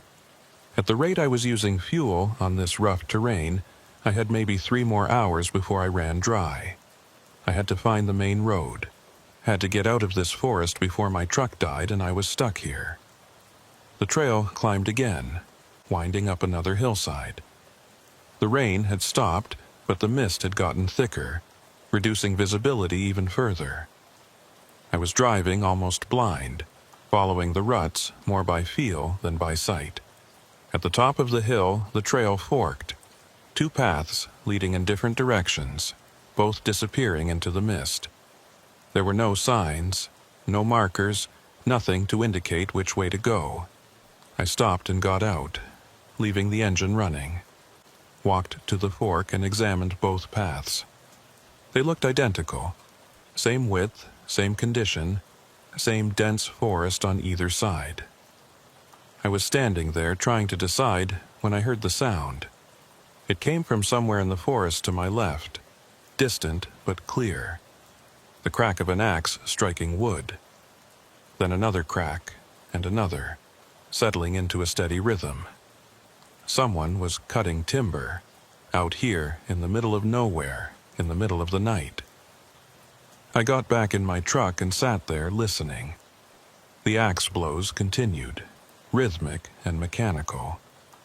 Whoever was swinging that axe, they'd been doing it for a while. They had stamina, experience. Or they were something that didn't get tired. I chose the right-hand path, away from the sound of the axe. The trail descended again, dropping into a valley thick with mist. My headlights were almost useless now, the beams diffusing into the fog. I slowed to maybe 10 miles an hour, inching forward, afraid of driving off the trail or into a tree. That's when I started seeing them. Figures in the mist, standing among the trees. They were tall and thin, almost skeletal, and they didn't move. Just stood there watching my truck pass. I told myself they were just trees, just trunks and branches that my tired mind was shaping into human forms. But they were too regular, too evenly spaced, and they were on both sides of the trail, forming lines that paralleled my route. I kept driving, kept my eyes fixed straight ahead, and tried not to look at the figures. Tried not to see the way their heads turned to follow my truck, or the way they started moving, stepping forward, closing in. The CB radio crackled to life again, making me jump. "They don't want you to leave," a woman's voice this time, young, frightened. I grabbed the handset. "Who is this? How are you on my frequency?" "We're all on your frequency," the voice said. "Everyone who came here, everyone who tried to take the trees. We're all here, Daniel. We've been here for years. Some of us for decades. What are you talking about? The forest doesn't let you leave. Not once you've taken from it. Not once you've loaded the timber. You're part of it now, part of the cycle. You'll drive these trails forever, looking for the way out, and you'll never find it. That's insane. There has to be a way out. There is, the voice said. But you won't take it. None of us do. We're too stubborn, too sure we can navigate, too convinced we know these mountains. So we drive and drive and drive, and the forest just keeps changing, keeps leading us deeper, until our fuel runs out and our trucks stop, and we become part of it too. I looked at my fuel gauge. Just under half a tank now. How many are there? I asked. How many drivers? I don't know. I've heard 17 different voices on the radio, but there might be more. Some of us stopped talking years ago. What's your name? Sarah Reeves. I've been here since 2019. Took a load of cedar out of a place called Coldwater Creek. Never made it to the mill. My blood went cold. Coldwater Creek? You too? Jesus, how does he keep finding drivers? How does he keep sending people in here? Raymond Coldwater, he hired you. Through a broker, yeah. Said it was private land, old-growth cedar, good money. I should have known better. I should have known when he gave me that box. I looked at the wooden box sitting on my passenger seat. What's in the box, Sarah? There was a long pause, then, I don't know. I never opened it. But I can hear it sometimes, late at night when the engine's off and everything's quiet. It whispers. It tells me things. What kind of things? About the forest. About what it wants. About what it needs to keep growing. It needs us, Daniel. Our trucks, our fuel, our metal. It breaks us down, absorbs us, uses us to expand. Every truck that comes in here, every driver who takes the load, we become part of it. We feed it. I'm not going to feed it, I said. I'm getting out of here. We all said that. We all tried. Good luck. The radio went dead again. I tried calling Sarah back but got no response. I drove through the mist for another hour. The trail kept winding, kept changing, sometimes climbing, sometimes descending, never leading anywhere recognizable. The figures in the mist stayed with me the whole time, walking parallel to my truck, keeping pace effortlessly. My fuel gauge dropped to a quarter tank. I was starting to panic now, really panic, when the trail suddenly opened up and I saw lights ahead. Real lights, electric lights, shining through the mist. I almost sobbed with relief. I drove toward the lights and emerged into a clearing. A large clearing, maybe 5 acres, with several buildings. And trucks. God, there were trucks everywhere, logging trucks. Dozens of them parked in rows. Some of them looked recent, from the last decade. Others were ancient, from the 50s and 60s, rusted and deteriorating. And every single one of them was loaded, fully loaded with cedar logs, chains in place, ready to drive. But none of them were running, none of them had moved in years. I pulled my truck into the clearing and stopped, staring at the scene. This was where they all ended up. All the drivers who'd taken loads from Coldwater Creek, all the trucks that never made it to the mill. They were all here, waiting in silent rows, their cargoes still bound. I got out and walked among the trucks, shining my flashlight into cabs. Some were empty, others weren't. In those, I could see shapes slumped over steering wheels or leaning against windows. Drivers who'd run out of fuel and died here, in this clearing, still waiting for a way out. I reached the nearest occupied truck and looked in. The driver was skeletal, reduced to bones and dried skin, still wearing a flannel shirt and jeans. On the dashboard in front of him was a small wooden box, identical to the one Raymond had given me. I walked to the next truck, and the next. Every one that had a body also had a box. Every one. I ran back to my own truck and grabbed the box from the passenger seat, held it up to my ear and listened. At first, there was nothing. Then, very faintly, I heard it. A whisper, so quiet I almost missed it. Feed the forest. Feed the trees. Let them grow. Let them spread. I threw the box as hard as I could. It hit the ground maybe 20 feet away and cracked open, spilling its contents. In my flashlight beam, I could see what had been inside. Seeds.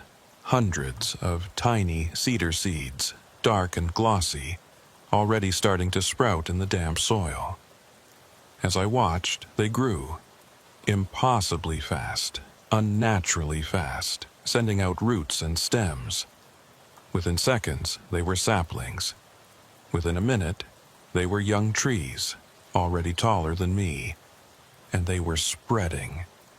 Advancing across the clearing toward my truck, toward all the trucks, wrapping around axles and wheels and undercarriages. I jumped back into my cab and started the engine, put it in reverse and backed away from the advancing growth. But as I moved, I could see other boxes starting to open, the ones on the dashboards of the dead trucks, the ones scattered on the ground throughout the clearing.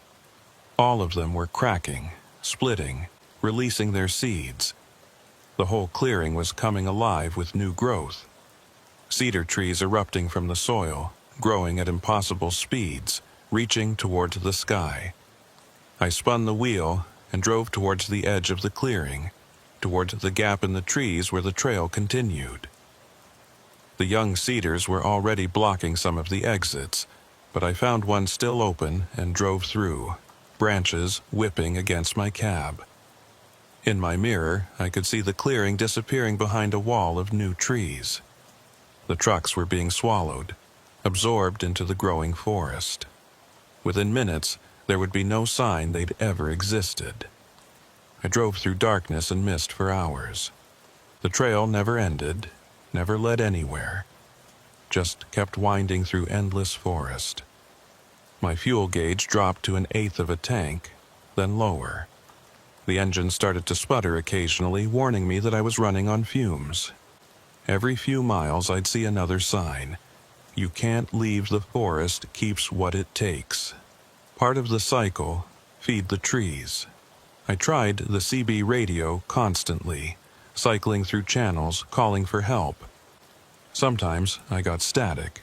Sometimes I got voices, other drivers, other lost souls, all of them telling me the same thing. There's no way out.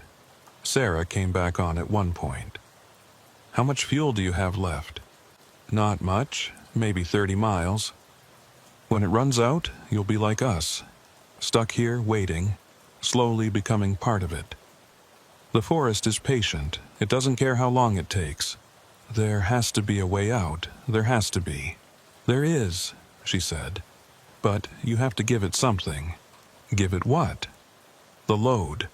Unchain the logs. Let them go. Give back what you took. I looked in my mirror at the 3 massive cedar logs on my flatbed. They were worth thousands of dollars. They were my payment, my compensation for this nightmare.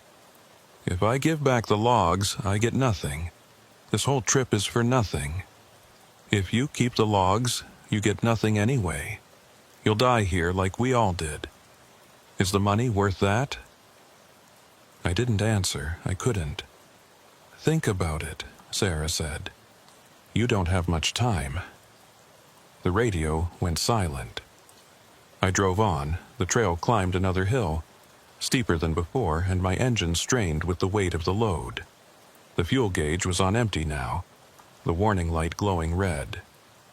I had maybe 10 miles left, maybe less. At the top of the hill, I found another clearing, smaller than the last one, maybe an acre, with a single structure in the center. Not a building this time, but an altar. That's the only word for it. A raised platform made of logs, with steps leading up to the top. On the platform was a fire pit, cold and dark, filled with ashes. I stopped my truck at the edge of the clearing and got out. Walked slowly toward the altar, my flashlight beam cutting through the mist. The ashes in the fire pit weren't from wood. They were too fine, too powdery. I crouched down and touched them, and they felt gritty between my fingers. like ground bone. Carved into the logs that formed the altar were words. I couldn't read most of them. They were in a language I didn't recognize, or maybe they'd been worn away by weather and time. But one phrase was clear, carved deeper than the rest. What is taken must be given back. I stood there looking at those words for a long time. Then I walked back to my truck, climbed up onto the flatbed, and started removing chains. It took me 30 minutes to unchain the 3 cedar logs. They were heavy, and I had to use a come-along winch to shift them, but eventually I got all 3 free. I hooked a cable around the first log and dragged it off the trailer, letting it roll down onto the ground. Then the second, then the third. They lay there in the clearing, massive and dark. 3 trees that had stood for hundreds of years and would now remain here, in this forgotten place, forever. I climbed back into my cab, hands shaking, and started the engine. The warning light was still glowing, the fuel gauge still on empty, but the engine caught and held. I put the truck in gear and drove forward, leaving the logs behind. The trail changed immediately. The mist started to thin. The trees pulled back, giving me more room. And ahead, through the thinning fog, I could see something I hadn't seen in hours. Stars. Real stars in a real sky. I drove faster, following the trail as it descended the far side of the hill. The forest was opening up, becoming normal again. Regular trees, normal spacing. No more watching figures or planted tools or chain barriers. After maybe 10 minutes, I saw pavement ahead. Real pavement. A 2-lane road cutting through the forest. Forest Service Road 46. I pulled onto it and stopped. Just sat there for a moment, breathing hard, not quite believing I'd made it. Behind me, the trail I'd come down was already disappearing, the gap in the trees closing up, branches weaving together. Within minutes, there was no sign the trail had ever existed. I drove down Forest Service Road 46 until I hit Highway 22, turned west toward Salem, toward home. My fuel gauge was still on empty, the warning light still glowing, but somehow the engine kept running. I drove for an hour on fumes, past Detroit, past the last of the mountain towns, down into the valley. By the time I reached Salem, dawn was breaking. The fuel light had been on for over 90 miles, which should have been impossible. But the truck kept running, kept carrying me home. I pulled into my driveway at 6:47 a.m., shut off the engine, and just sat there. I'd made it. I was alive. I was home. But I'd lost the load. 60,000 pounds of prime cedar, worth thousands of dollars, left behind in a clearing that probably didn't exist anymore. I called Marcus an hour later and told him I couldn't deliver the logs. Told him there'd been an accident, a road washout, and I'd had to abandon the load. He was angry, but what could he do? These things happen sometimes. He asked if I'd at least gotten paid by Raymond Coldwater. I checked my wallet. The $3,200 bills were still there, real as anything. Yeah, I told Marcus. I got paid. Then you came out ahead, at least. Sorry about the logs. I didn't tell him the truth. Didn't tell him about the trail, the signs, the clearing full of abandoned trucks. What would be the point? He'd think I was crazy, or lying, or both. I tried to call Raymond Coldwater, but the number Marcus had given me was disconnected.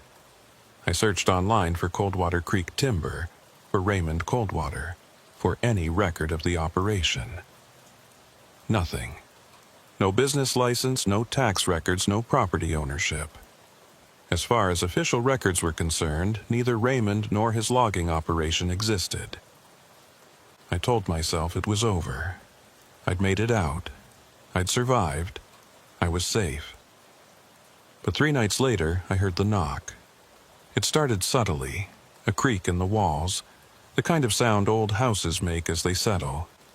A whisper in the pipes, water moving through plumbing. Normal sounds, easy to ignore. But they came at the same time every night. Exactly 3:47 a.m., the same time I'd left the cedar logs in that clearing. I'd wake up to those sounds, the creaking, the whispering, and I'd lie in bed listening, trying to convince myself it was nothing. Just the house, just the wind, just my imagination. The first few nights, I managed to go back to sleep. Told myself it was stress, exhaustion, my mind playing tricks after what I'd been through. But on the fourth night, I realized the creaking had a pattern. It moved through the house in a deliberate path, starting in the living room, moving down the hallway, stopping outside my bedroom door. I lay there frozen, listening to whatever it was pause at my door. The handle didn't turn. The door didn't open, but I could hear breathing on the other side. Slow, deep breaths, like someone standing there waiting. After maybe 10 minutes, the breathing stopped and the creaking moved away, back down the hall, fading into silence. I didn't sleep the rest of that night. Then, after about a week, I noticed the smell. Cedar. Faint at first, so subtle I thought I was imagining it. But it got stronger each day until my whole house smelled like fresh-cut wood. I checked everywhere, the attic, the basement, the walls, the floors, looking for the source, for some explanation. There was none. The smell just was, permeating everything. I tried opening all the windows, running fans, buying air fresheners. Nothing worked. The cedar smell was in the walls themselves, in the foundation, in every board and beam of the house. It was like the structure itself was transforming, becoming something else. My neighbor, Mrs. Patterson, stopped me one morning as I was leaving for work. "Daniel, is everything all right? I've been seeing lights in your windows at strange hours." "Just working late," I told her. She looked at me with concern. "And that smell, like a lumber yard. Are you doing renovations?" "No renovations. Must be something in the neighborhood." She frowned. "I only smell it near your house. Nowhere else on the street." I made an excuse and got in my truck, but her words stayed with me. The smell was localized, centered on my house, on me. 2 weeks after I got back, I started finding sawdust, small piles of it, appearing overnight in corners and closets. I'd sweep it up, throw it away, and the next morning there'd be more, always in different places, always the same reddish-brown color as the cedar logs I'd left behind. The sawdust wasn't random. I started keeping track, marking where I found it each day. After a week, I saw the pattern. The piles were forming a circle around my bed, a perfect circle, expanding outward day by day. Whatever was happening, it was centered on me. I tried sleeping in different rooms, the couch, the spare bedroom, even the floor in the kitchen. Didn't matter. The next morning, the sawdust circle would have moved with me, reforming around wherever I'd slept. I called in a contractor to inspect the house. His name was Bill Norris, came highly recommended. He went through it top to bottom, checking every beam and joist and stud. Found nothing wrong. The structure was sound, no rot, no infestation, no reason for sawdust to appear. "Honestly, Mr. Foster, this is the most solid house I've seen in years," he said, packing up his tools. "Whatever's causing your problem, it's not structural. Might want to call an exterminator, check for powder post beetles or something." He handed me his business card and left. I set the card on my kitchen table and went to take a shower. When I came back 15 minutes later, the card was still there. But someone had written on it, in pencil, in handwriting I didn't recognize. "The forest remembers." My hands started shaking. I picked up the card, turned it over. The writing was on the back, clear as day, in precise block letters. I threw it away, took it outside to the trash can, buried it under other garbage, put the lid on tight. The next morning, it was back on the table. Same card, same writing, like I'd never thrown it away. I burned it that day. Took it out to my backyard, put it in an old metal trash can and set it on fire. Watched it curl and blacken and turn to ash.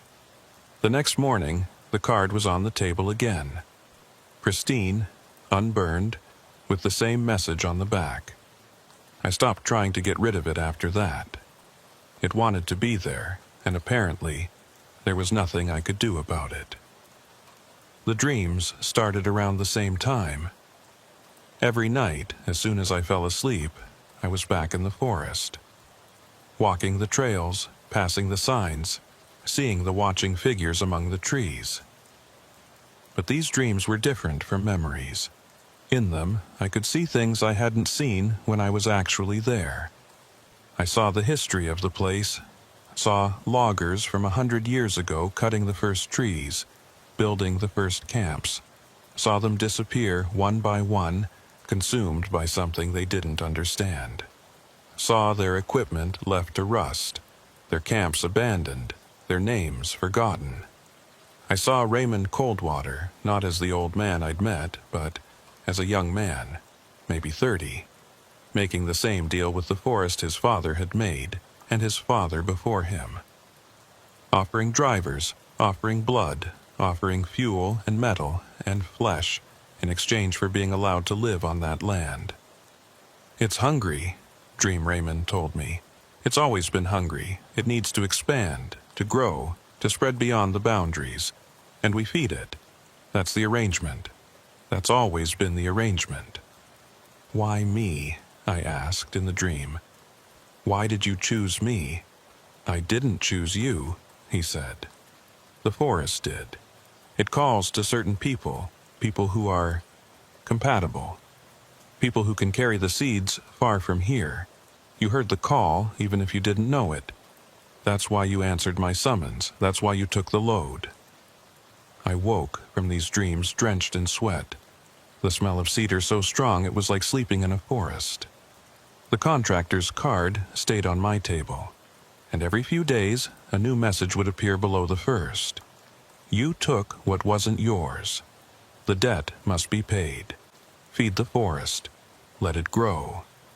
I stopped inviting people over. Couldn't explain the smell, the sawdust, the messages appearing on business cards. Couldn't explain why my house felt different, wrong, like it was slowly ceasing to be a house and becoming something else. I started having dreams. Not nightmares exactly, but visions, I guess you'd call them. I'd dream about the clearing with the altar, about the 3 cedar logs lying there in the mist. And in the dreams, the logs would start to grow. Roots would push out from the cut ends, digging into the soil.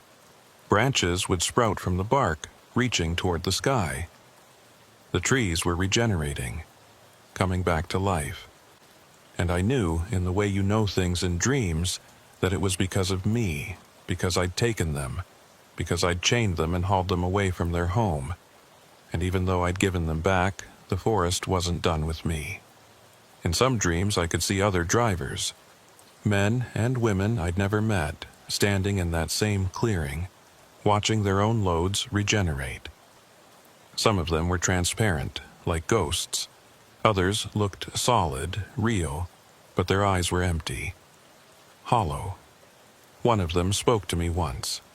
An older man in a flannel shirt from the 1970s, judging by the style. "You think you got away," he said. "You think because you made it home, you're safe. But the forest doesn't work like that. The forest is patient. It grows slow, but it grows steady. And it always collects its debts." "How long have you been here?" I asked him in the dream. "Since 1978. Took a load of cedar from Raymond's grandfather. Thought I'd made a clean getaway. Then the trees started growing in my house, in my truck, in my body." He pulled up his shirt, and I could see bark growing under his skin, rough and dark. Eventually, you stop fighting it. Eventually, you go back. We all go back. Where are you now? I mean, in the real world? He smiled, and I could see moss between his teeth. I'm in the forest. I'm in the trees. I'm in the soil.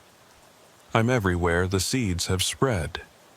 And soon, you'll be too. I woke from one of these dreams at 3:47 a.m. to find my bedroom full of saplings, young cedar trees, maybe a foot tall, growing up through my floorboards. Dozens of them filling the room, their branches swaying even though there was no breeze. I blinked, rubbed my eyes, and they were gone. But the smell of cedar was overpowering, and there was sawdust on my sheets. I got out of bed and turned on every light in the house, checked every room, every corner, looking for evidence of the saplings. Found nothing. But when I went back to my bedroom, there were small holes in the floorboards. Dozens of them, each about the diameter of a pencil, arranged in the exact pattern the saplings had been. I got down on my hands and knees and looked into one of the holes. It went down through the floor, through the subfloor, into the crawl space beneath the house. And in the beam of my flashlight, I could see something down there, something green and growing.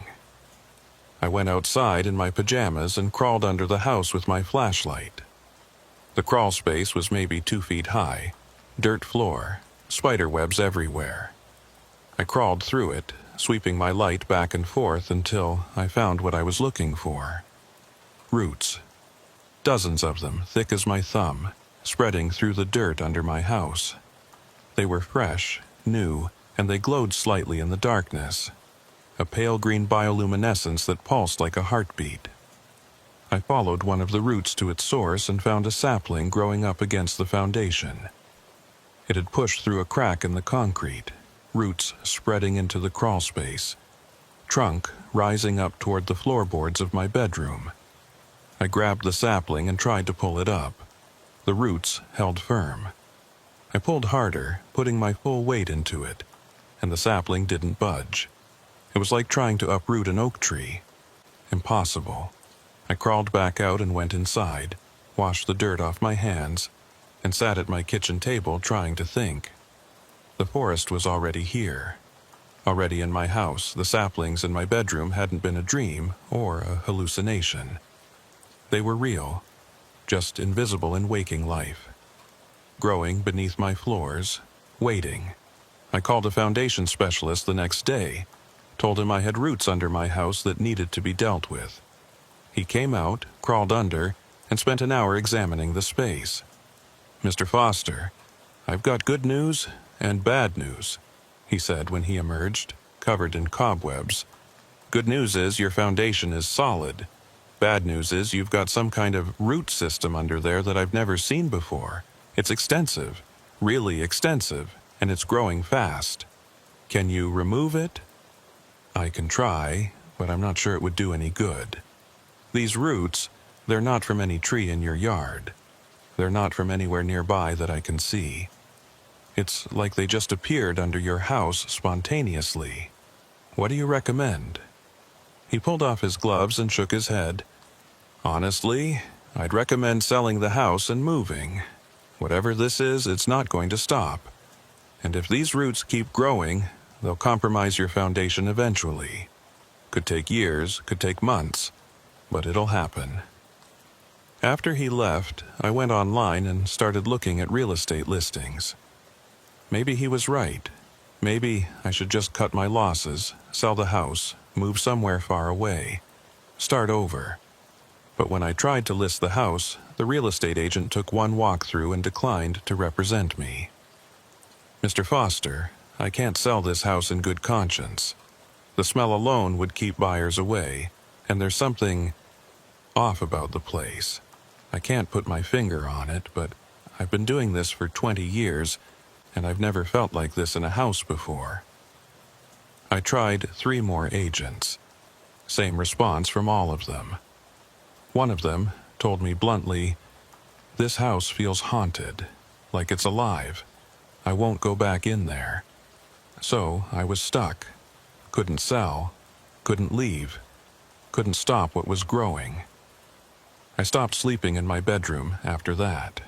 Started sleeping on the couch with all the lights on, the TV playing, anything to keep from slipping into those dreams. But the house kept changing. I'd come home from running errands and find that a doorway had moved, or a room was slightly different dimensions, or there was a new shadow in a corner that didn't match any light source. The walls were breathing. I could see it if I watched carefully, a slow expansion and contraction, like lungs. The breathing matched the pattern of the sounds at 3:47 a.m. In and out, slow and steady, the rhythm of something alive. I put my hand against a wall one day just to confirm I wasn't imagining it. The surface was warm, not hot but warm, like flesh. And I could feel a pulse under my palm, slow and steady, matching the breathing. I pulled my hand away and saw that I'd left a handprint. Not in dust or dirt, but in the wall itself. My palm had sunk maybe half an inch into the drywall, leaving a perfect impression. The impression filled in slowly over the next few minutes, the wall material flowing back into place like water. By the time it was done, there was no sign I'd touched it at all. 3 weeks after getting back, I found a sapling growing in my bathtub. A real one this time, not a vision or a dream. It was maybe 2 feet tall, roots pushing down through the drain, branches spreading against the tile walls. I tried to pull it up, but the roots were already too deep, too strong. The tree had bark that looked almost metallic in the bathroom light, and when I touched it, it was warm, alive.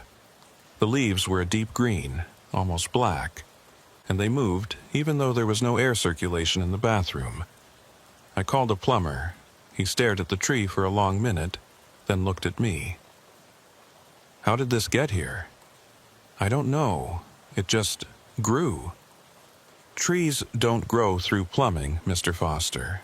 It's not possible. The pipes are PVC, sealed. There's no way for roots to penetrate them." But even as he said it, he was looking at the roots clearly growing down through the drain. He tried to pull the tree up. Couldn't budge it. He tried cutting the roots with a saw, but the blade wouldn't bite. It was like trying to saw through steel. "I've never seen anything like this," he said finally. "I can't help you. I don't even know what this is." He left without charging me, just got in his truck and drove away quickly, like he couldn't get away from my house fast enough. After he left, I went back to look at the sapling. It had doubled in size, now almost 4 feet tall, growing visibly, adding inches every hour. The bathroom was filling with the smell of cedar, so strong it was almost choking. I closed the bathroom door and put a towel against the crack at the bottom, trying to contain the smell.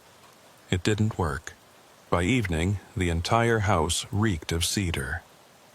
That night, I packed a bag and left. Went to a motel on the outskirts of Salem, checked in under a fake name, and tried to figure out what to do.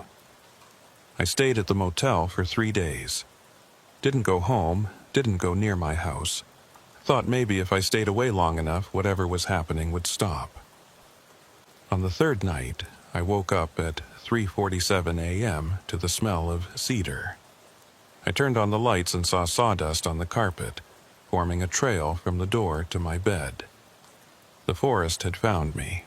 I checked out that morning and drove. Didn't know where I was going, just drove. Ended up in Portland. Got a room at a different motel, one I'd never been to before. Same thing. Sawdust appearing overnight, the smell of cedar, saplings growing in the bathroom. I tried 3 more motels, in 3 different cities. Each time, the forest found me within days. That's when I started getting the calls. My phone would ring at odd hours, and when I answered, there'd be static, then voices. Drivers, like Sarah. People who'd taken loads from Coldwater Creek and never made it out.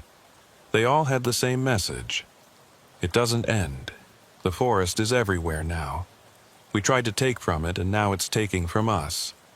Our houses, our cars, our possessions, everything's being absorbed. Broken down. Turned into mulch and soil. We're feeding it, just like it always wanted. One of them told me about a guy named Marcus Healy who'd been a broker. Used to send drivers up to Coldwater Creek, the voice said. Must have sent a dozen over the years. Last month, they found his office overgrown with cedar trees. Burst up through the foundation, grew straight through the building. They're still trying to figure out how. Marcus is gone, no one knows where. I tried calling Marcus. My Marcus, the broker who'd hired me. His phone was disconnected. His office, when I drove past, was boarded up. A for lease sign in the window. I started researching, digging through old logging records, Forest Service reports, historical documents, looking for anything about Coldwater Creek, about Raymond, about that section of forest that doesn't appear on maps. The Salem Public Library had an archive section in the basement, dusty boxes full of old newspapers and documents that hadn't been digitized. I spent days down there going through everything I could find related to logging operations in the Cascades. What I found were stories, dozens of them, going back over a century. Stories about loggers who went into that forest and never came out. About logging operations that failed inexplicably, equipment breaking down, crews disappearing.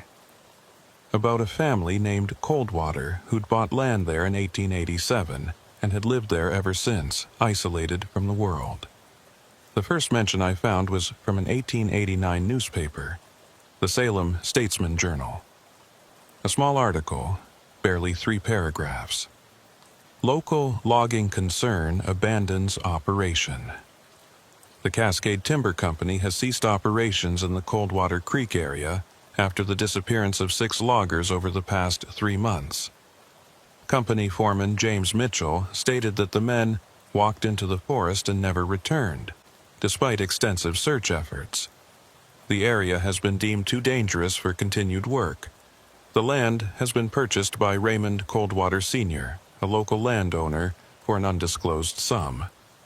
I found more articles after that.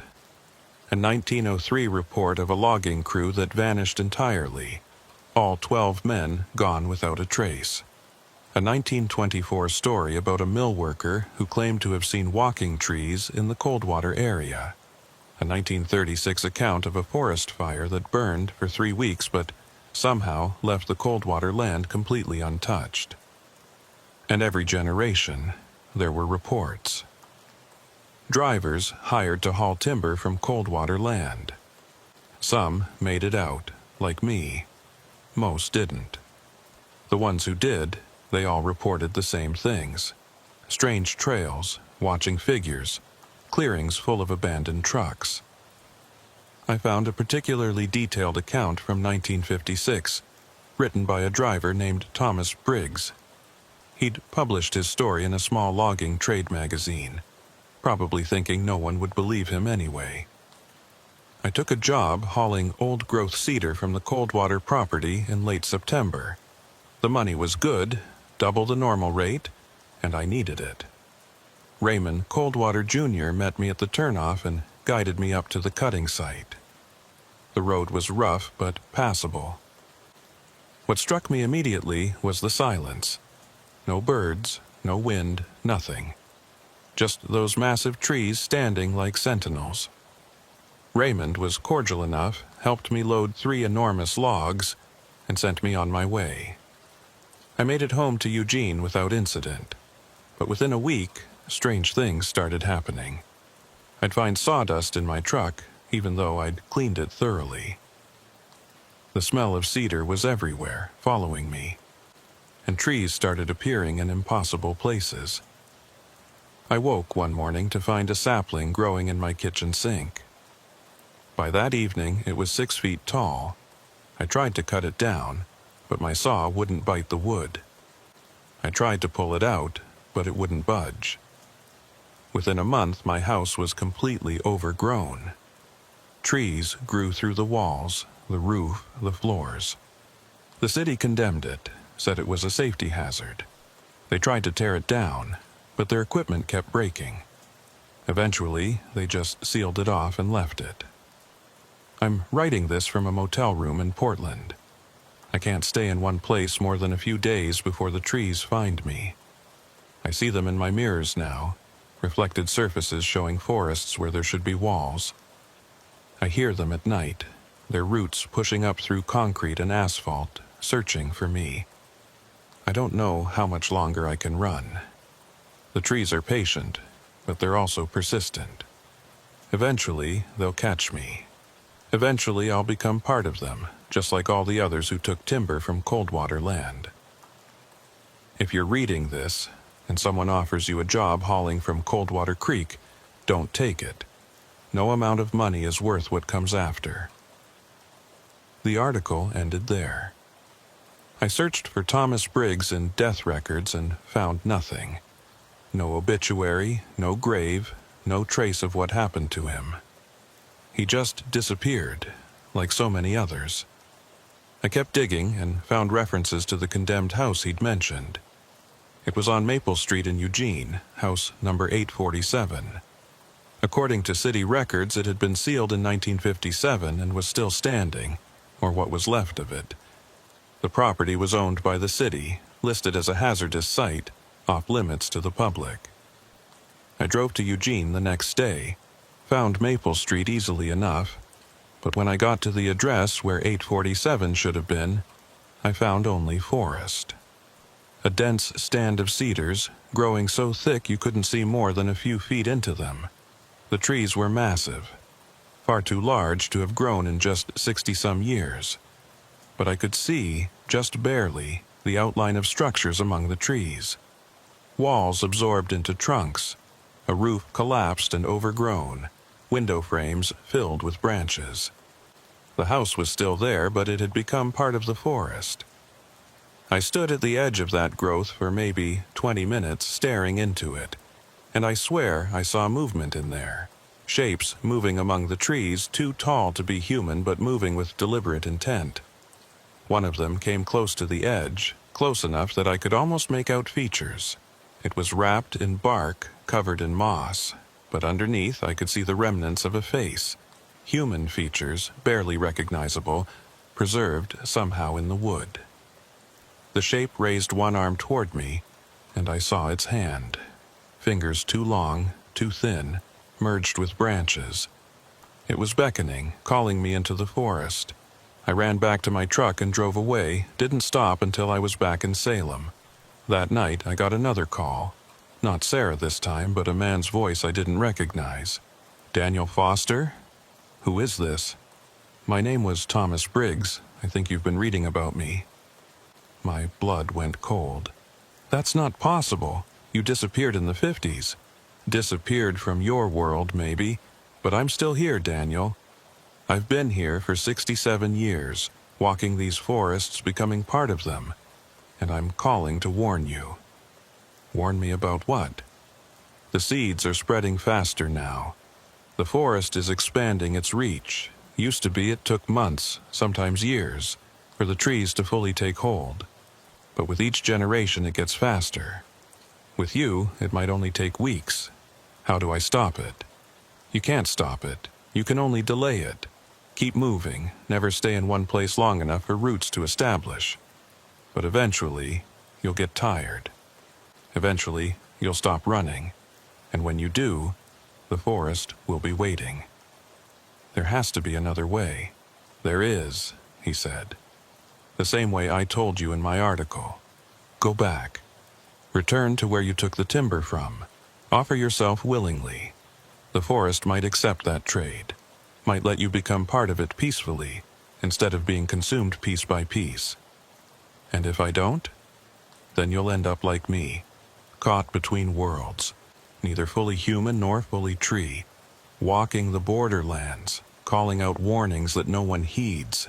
It's not a good existence, Daniel. It's not really existence at all.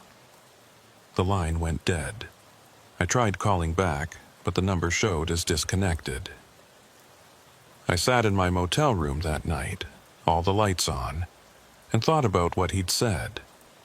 About going back, offering myself. About becoming part of the forest peacefully rather than fighting until the end. It would be easier, I knew that. Every day that passed, the struggle got harder. The forest was everywhere now, in my truck, in every room I rented, in my reflection in mirrors and windows. I could see myself changing, slowly, my skin taking on a rougher texture, like bark, my hair darkening, becoming more like pine needles, my fingers growing longer, more like branches. I was already becoming something else. The only question was whether I'd control the transformation or whether it would control me. I'm sitting in my truck right now writing this. It's the only place I feel even remotely safe. I've been living in it for the past 2 weeks, moving every night, never staying in one place long enough for the forest to take root. But I can see the signs. There's sawdust accumulating in the corners of the cab. The smell of cedar is getting stronger. And this morning, I found a crack in the dashboard, and something green was growing inside it. My fuel gauge has been on empty for 3 days. The truck should have died by now, but it keeps running, like something wants me mobile. Wants me to keep moving, spreading the seeds wherever I go. Because that's what I am now. A seed distributor. Everywhere I park, everywhere I stop for the night, I leave traces. Sawdust, sap, fragments of bark. And from those traces, trees will grow. I tried calling Sarah Reeves again last night. Got her on the CB somehow, even though I was in a Walmart parking lot in Tacoma, nowhere near those mountains. "Sarah," I said, "how do we stop this?" "We don't," she said. Her voice sounded different. Distant, like she was speaking from very far away. "We're part of the cycle now. The forest takes and the forest gives back. We took its trees, so it takes us. Fair trade. There has to be a way to break the cycle." "There is," she said. Go back. Go back to where you left the logs. Become part of the forest willingly. Stop running. Stop fighting. Just let it happen." That's what I did. That's what we all do eventually. "Where are you, Sarah?" "I'm in the forest. I'm in the trees. I'm in every cedar that grows from the seeds we spread. We're all here, Daniel. All the drivers, all the loggers, everyone who ever tried to take from the Coldwater land. We're all part of it now. And soon, you will be too." The transmission ended. I've thought about it. Going back. Driving up to those mountains, finding that trail somehow, returning to the clearing. Lying down next to those 3 cedar logs and just letting it happen. Letting the roots take me, letting the forest absorb me. It would be easier than running. Easier than fighting something I can't possibly win against. But I'm not ready yet. Maybe I'm too stubborn, like Sarah said. Maybe I still think I can find a way out, a way to break free. Or maybe I'm just afraid of what comes after. The sun's setting now. I need to move again, find a new place to park for the night.